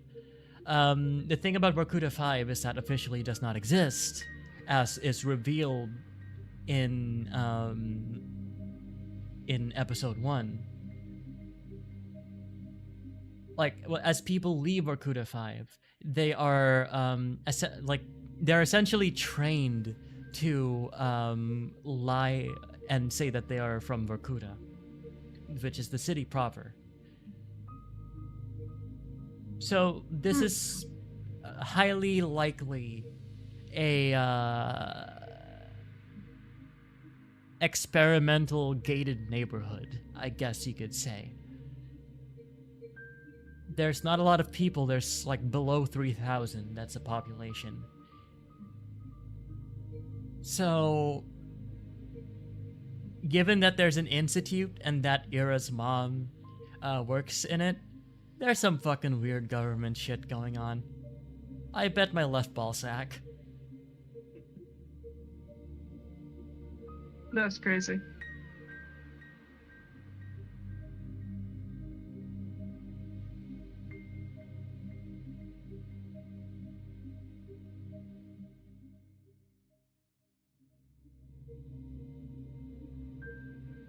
Oh Oh. gosh, I don't think I could. I didn't Oh. quite enter this expecting it to be quite Yuri-ful. Yeah. It's all implications for now, but you know, it's like holding It's out hope, breadcrumbs. It's breadcrumbs, you know. breadcrumbs. But Ira, I just didn't expect it. Sorry. all I gotta say is, Ira, you know damn well, one way or another, she's going to leave by the end of this story. At least kiss her goodbye.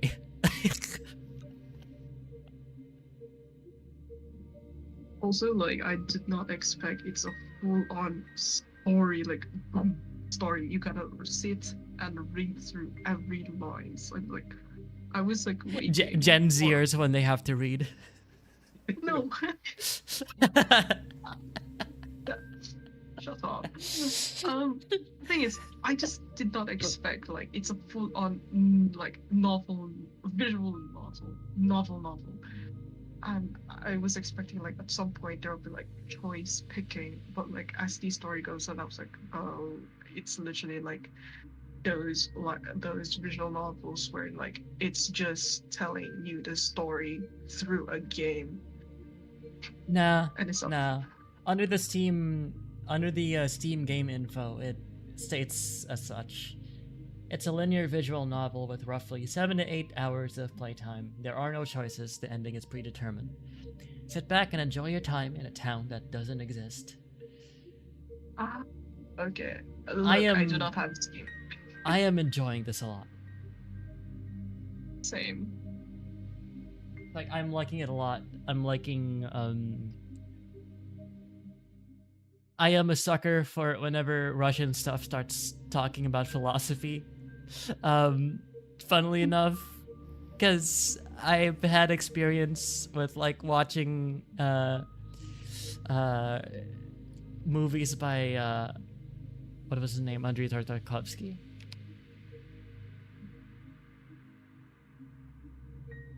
Well, hopefully we get plenty of that. Name says I'm here for the Yuri.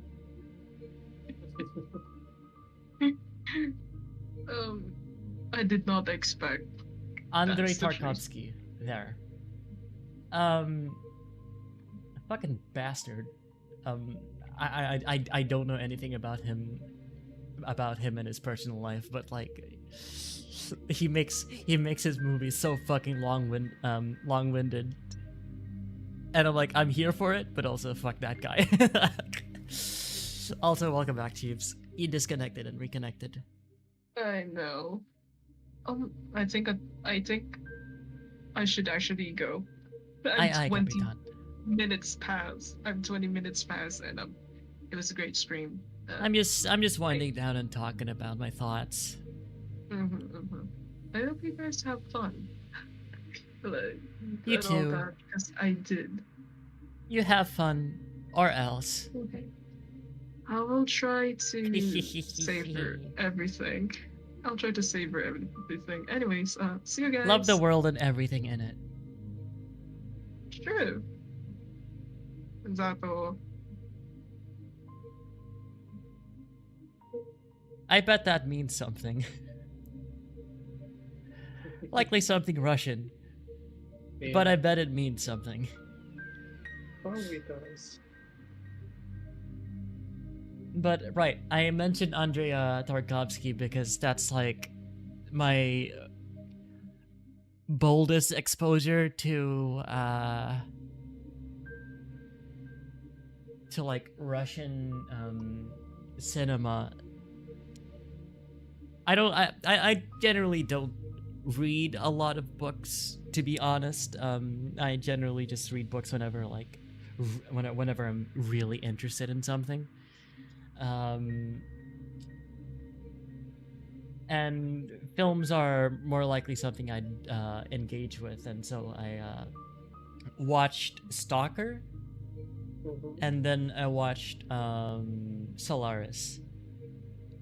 And the thing about both Stalker and Solaris is that they both overtly have philosophical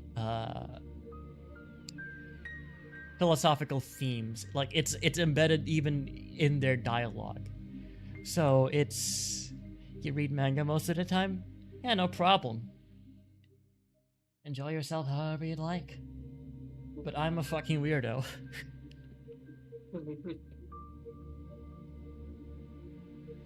So this is I prefer experiences like these, honestly. I enjoy Tarkovsky's cinematography and you know, the slower pace of his films, but like this motherfucker added like a 3-minute car ride with no dialogue. And it was all despite the audience that complained about how long-winded his previous film Mirrors was.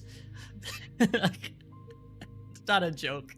He fucking made his film slower despite people who complain about the slow-paced nature.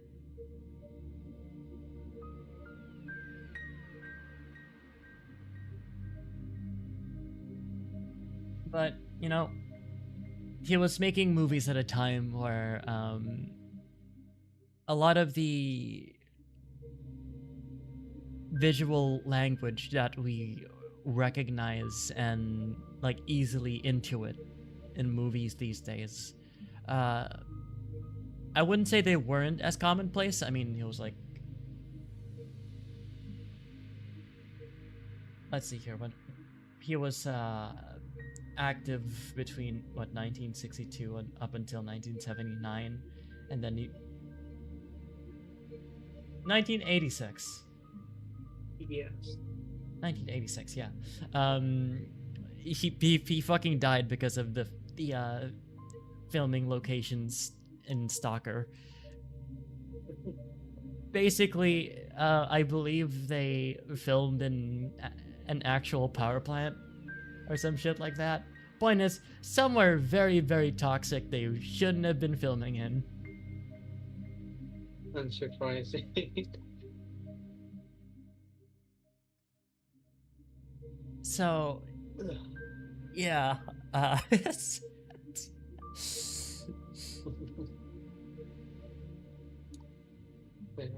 Yeah, you heard me right.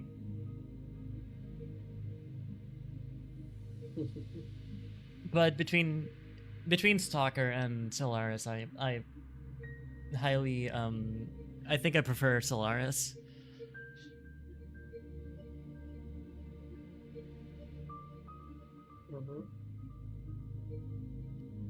I'm like thinking of the primary reasons why I think I just really like the themes, and also you know, like watching it, I was thinking to myself that this movie, like Solaris, feels a whole lot like it inspired a whole lot of shit that came after it, probably including Alien. When was Alien released?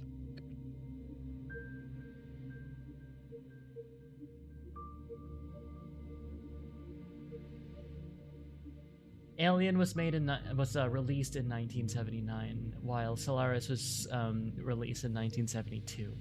I mentioned this because a lot of the set design of Solaris feels very, very similar to how Alien would eventually design their sets.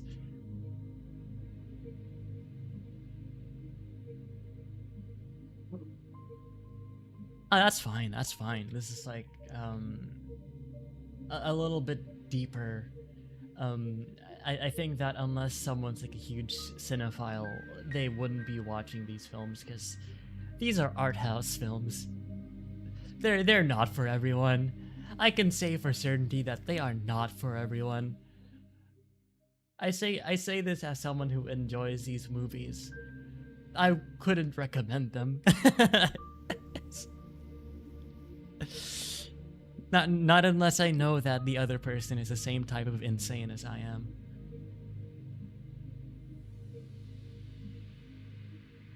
Which is the melancholic type of insane. So, yeah, like back to Z.A.T.O. Z.A.T.O. Thus far reminds me of that, but it's also because Tarkovsky is my primary lens through which I see sort of Soviet inspired or Soviet based stories. So a lot of overt themes of philosophy and whatnot, and in this case, it's told through a coming of age story,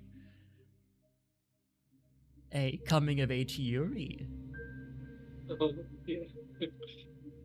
which was a lovely surprise because I legitimately came into this not expecting anything. Mhm. I just knew about its Russian setting. Yeah, that's about it. Fair enough. So that like long-winded monologue at the very start, where she's talking about how you need to work on your English because you did not understand some of the words he said and have For you see, I have merely adopted the veneer of a scholar, and as a result, I've had to fake my way. And what better way to fake being a scholar than to actually study? I'm not a smart person, but I am someone who's clever.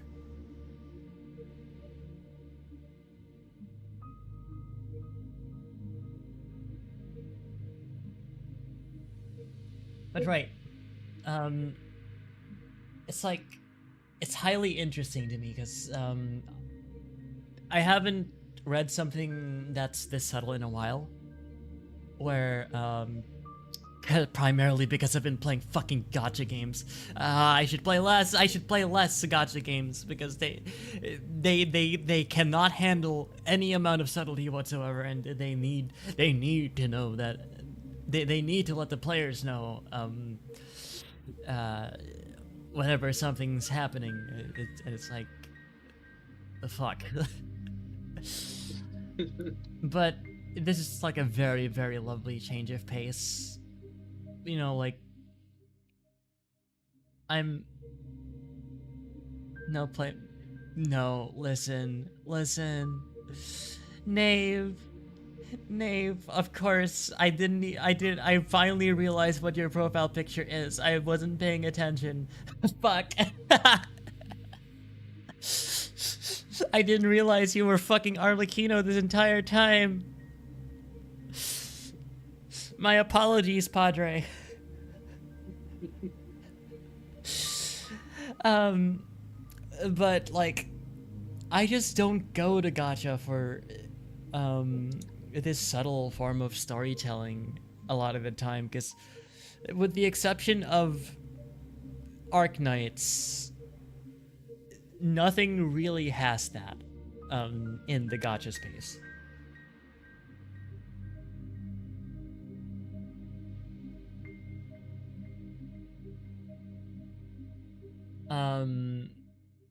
Yeah, like I don't mean like I don't want to be mean to gacha titles. I wouldn't be playing them if they weren't fun or interesting or like engaging.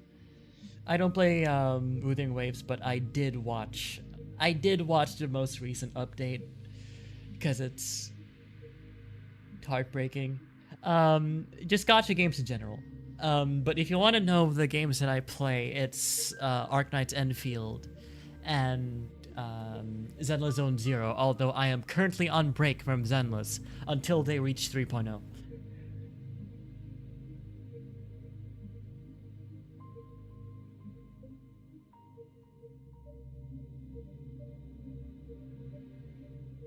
But right, hey, I'm just... It's like... I've learned very quickly that, I can't keep up with playing two gacha games at the same time, and also Arknights Enfield takes up so much time. It's like a higher commitment gacha title than Zenless. Ishan got you into hard pity. That's funny. I mean, it's unfortunate. My condolences, but that's funny. I got Ishun and Miyabi. I mean, I got Miyabi up to M3. What the fuck? You log in daily with that? Do you actually fucking log in daily into 9 separate gacha games?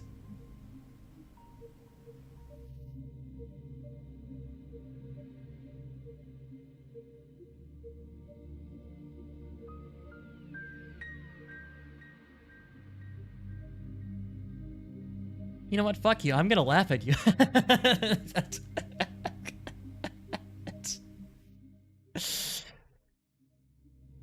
Daily with Elite. Oh my god.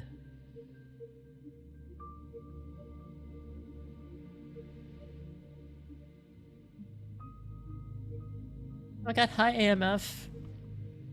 You missed the Russian Yuri.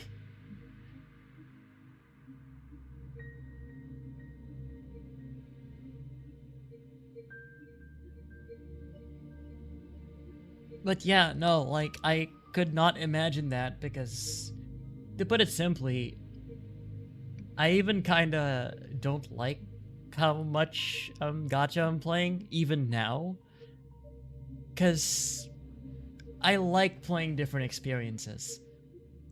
Like, I love delving into separate indie games, seeing what they have in store for me. So, the idea of, and I'm like someone who tends to want to immerse herself into the thing that I'm, like, doing, right? So, if I'm, like, playing Arknight's Enfield, then I am in Arknight's Enfield. If I'm playing Zenless Zone Zero, I am in Zenless Zone Zero. I engage with it on a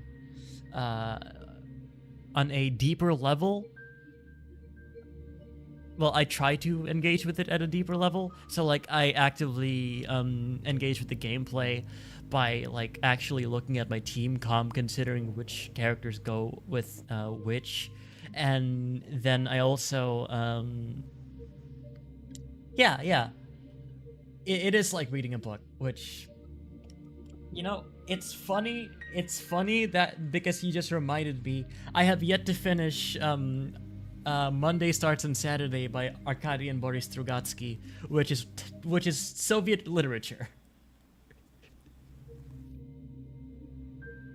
It has been under my desk this entire time, and you know what? Fuck it. I should finish it. I don't think it's the best thing ever.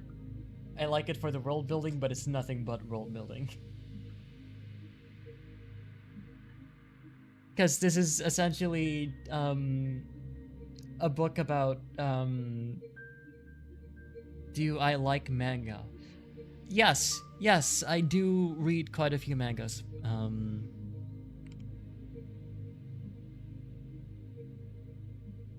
Let's see here.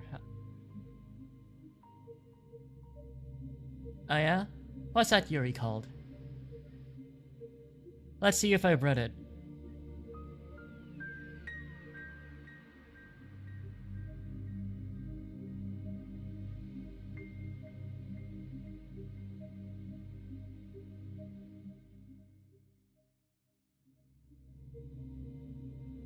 Oh, also, if anyone in chat, knows of, like, Mage and Deep...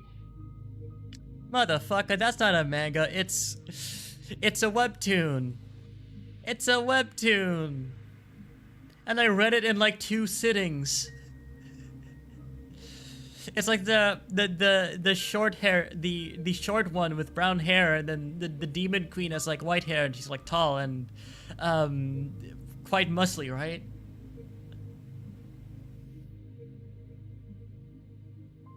They get married and they have a fuck ton of children at the end.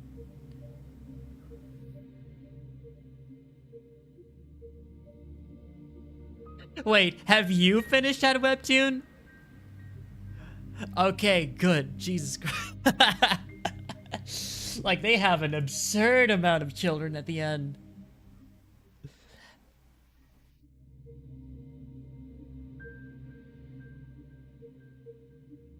It's like, I love that one. Like, I love Mage and Demon Queen because it's really, really clever and efficient with its storytelling. Well, I wouldn't use the word efficient. It's more like it's like at one point they fuck so hard that the brown hair dies and is forced to respawn in the city, but there's already been like a city-wide manhunt for her. So she has to sneak back to the castle, so it becomes like an actual point in the story. It's like, that's crazy. That is fucking crazy.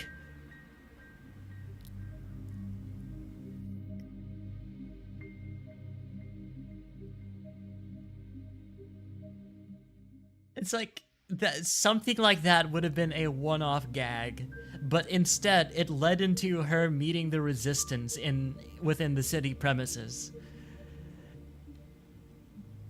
And that's like, and the fucking webtoon is full of that, and I love the twist they had with the two isekai protagonists. Especially the one who basically took over someone else's life, and so he feels guilty over that. It's like, it's the webtoon author fucking cooked. Like, they knew how to write, and they wrote well. They set things up, they followed through on them, and it just isn't webtoon or just manga's just well, if we're talking technicalities, there's manga, which is colloquially it is used to describe specifically Japanese comic books. They tend to be black and white, read right to left. That's generally what manga are. And then you can throw in like Shonen Jump, fucking Berserk, and whatever that specific genre is called, and doujinshis. So you can throw those into manga, but then there's Chinese versions and the Korean versions. I forget what. So yeah, so there's manhwa, which is the Korean term for it, and then I forget the Chinese term for it.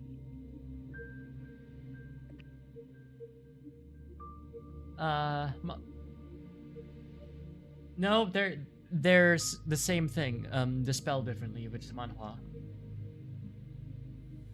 So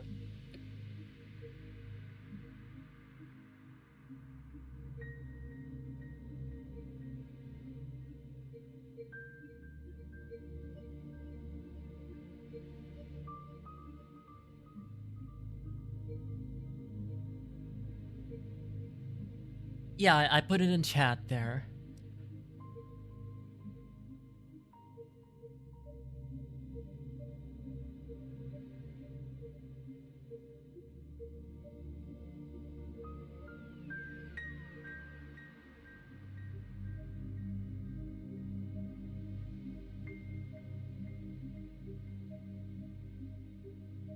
Like, if you don't particularly give a shit about differentiating them, just call them comics. They're comics. They are comics. These are just their respective words for them in their language. So naturally, if you call them comics, white people will get pissed off at you.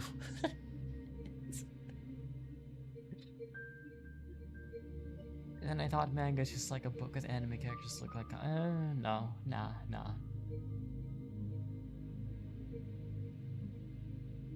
It historically, I believe that it took a while for well, actually no, never mind. No, DuckTales actually inspired the father of manga as a whole.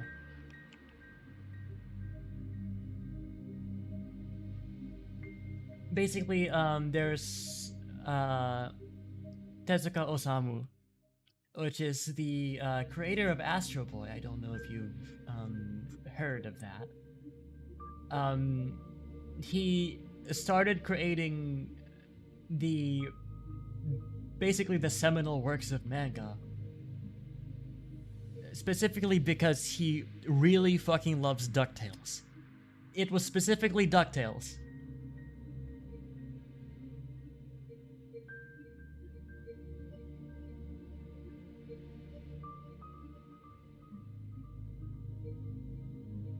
Like he loved reading DuckTales.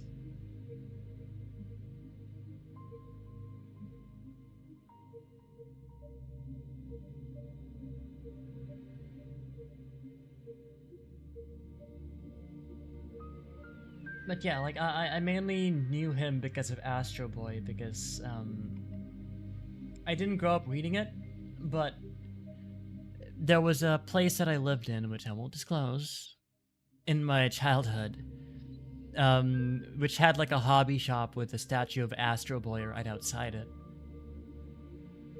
And I thought like the design was really appealing. What was it, the Donald comics were called Ducktale.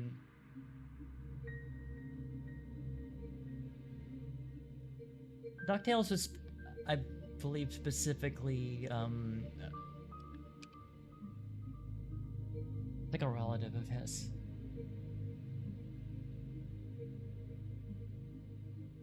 Yeah, Scrooge McDuck.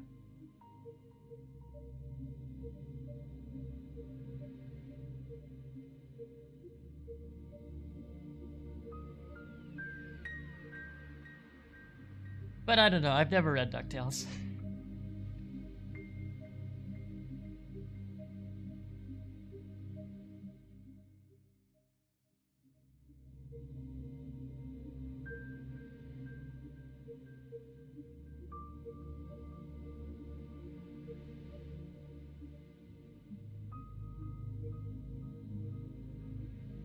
Huh. Well, now I don't know what to do because. Oh, there is a gallery. Oh, never mind.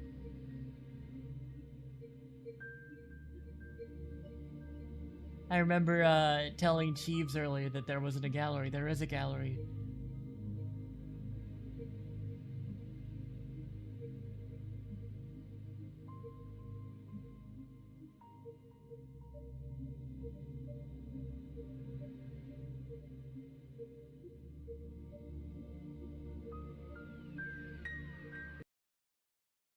I'll quit here.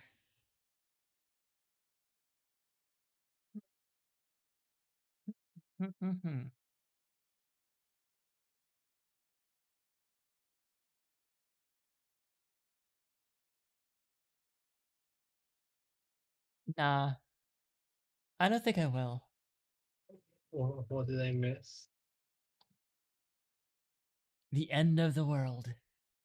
Oh, okay. So sad we all died. You death even.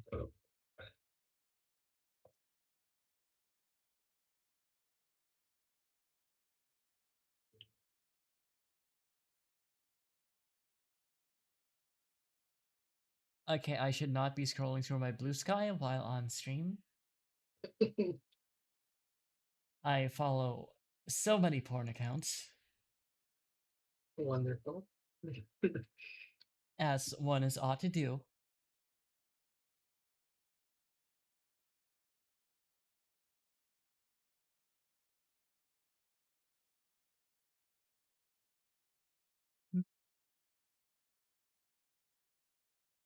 So, alright, chat. Still there, chat? Should I turn this stream into a drawing stream? Or should I now,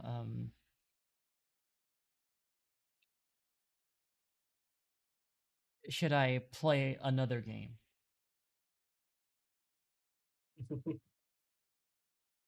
How much is Scarlet Hollow? It'd still take you hostage to play one of her favorite games yet. Not yet. I keep getting away.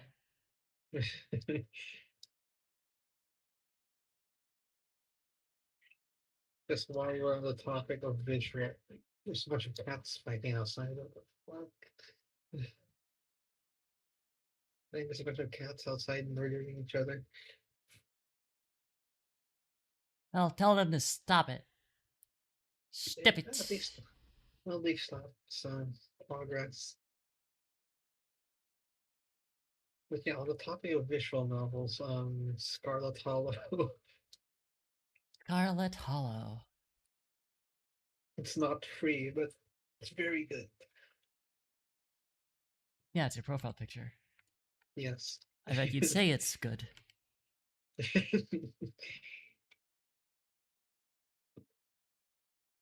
It's very good.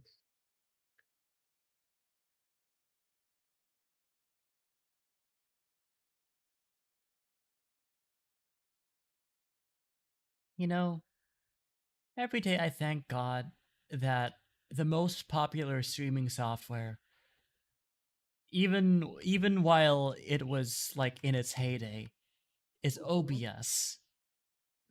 Like the fact that an open source streaming software is just the norm from the very get-go is kind of insane. You'd think a corporation would fucking ruin everything. Um Yeah, but nah. Is OBS open Yeah, source? it's always been open source. Oh, there's your answer. People who make open source stuff usually care about their products, you know? Yeah, and that's like crazy to me that the first like few streaming softwares, well, the most major streaming software that's used by everyone is just straight up OBS. Mhm. Like I have not heard of anyone using literally anything else in the history of fucking ever.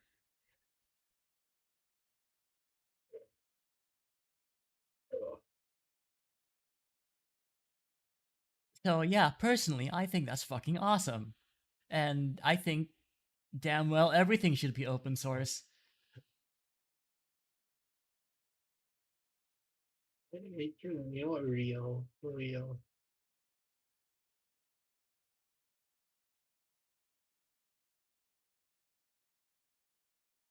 What the hell is I that? think we should all collectively tell corporations to go fuck themselves.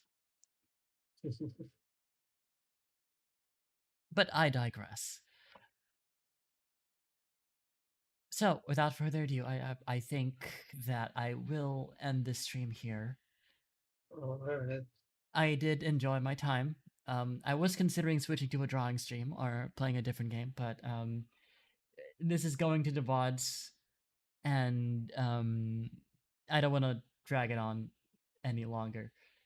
I have been streaming for 3 hours, 44 minutes, and 20 seconds now. So, thank you for watching. Bye bye.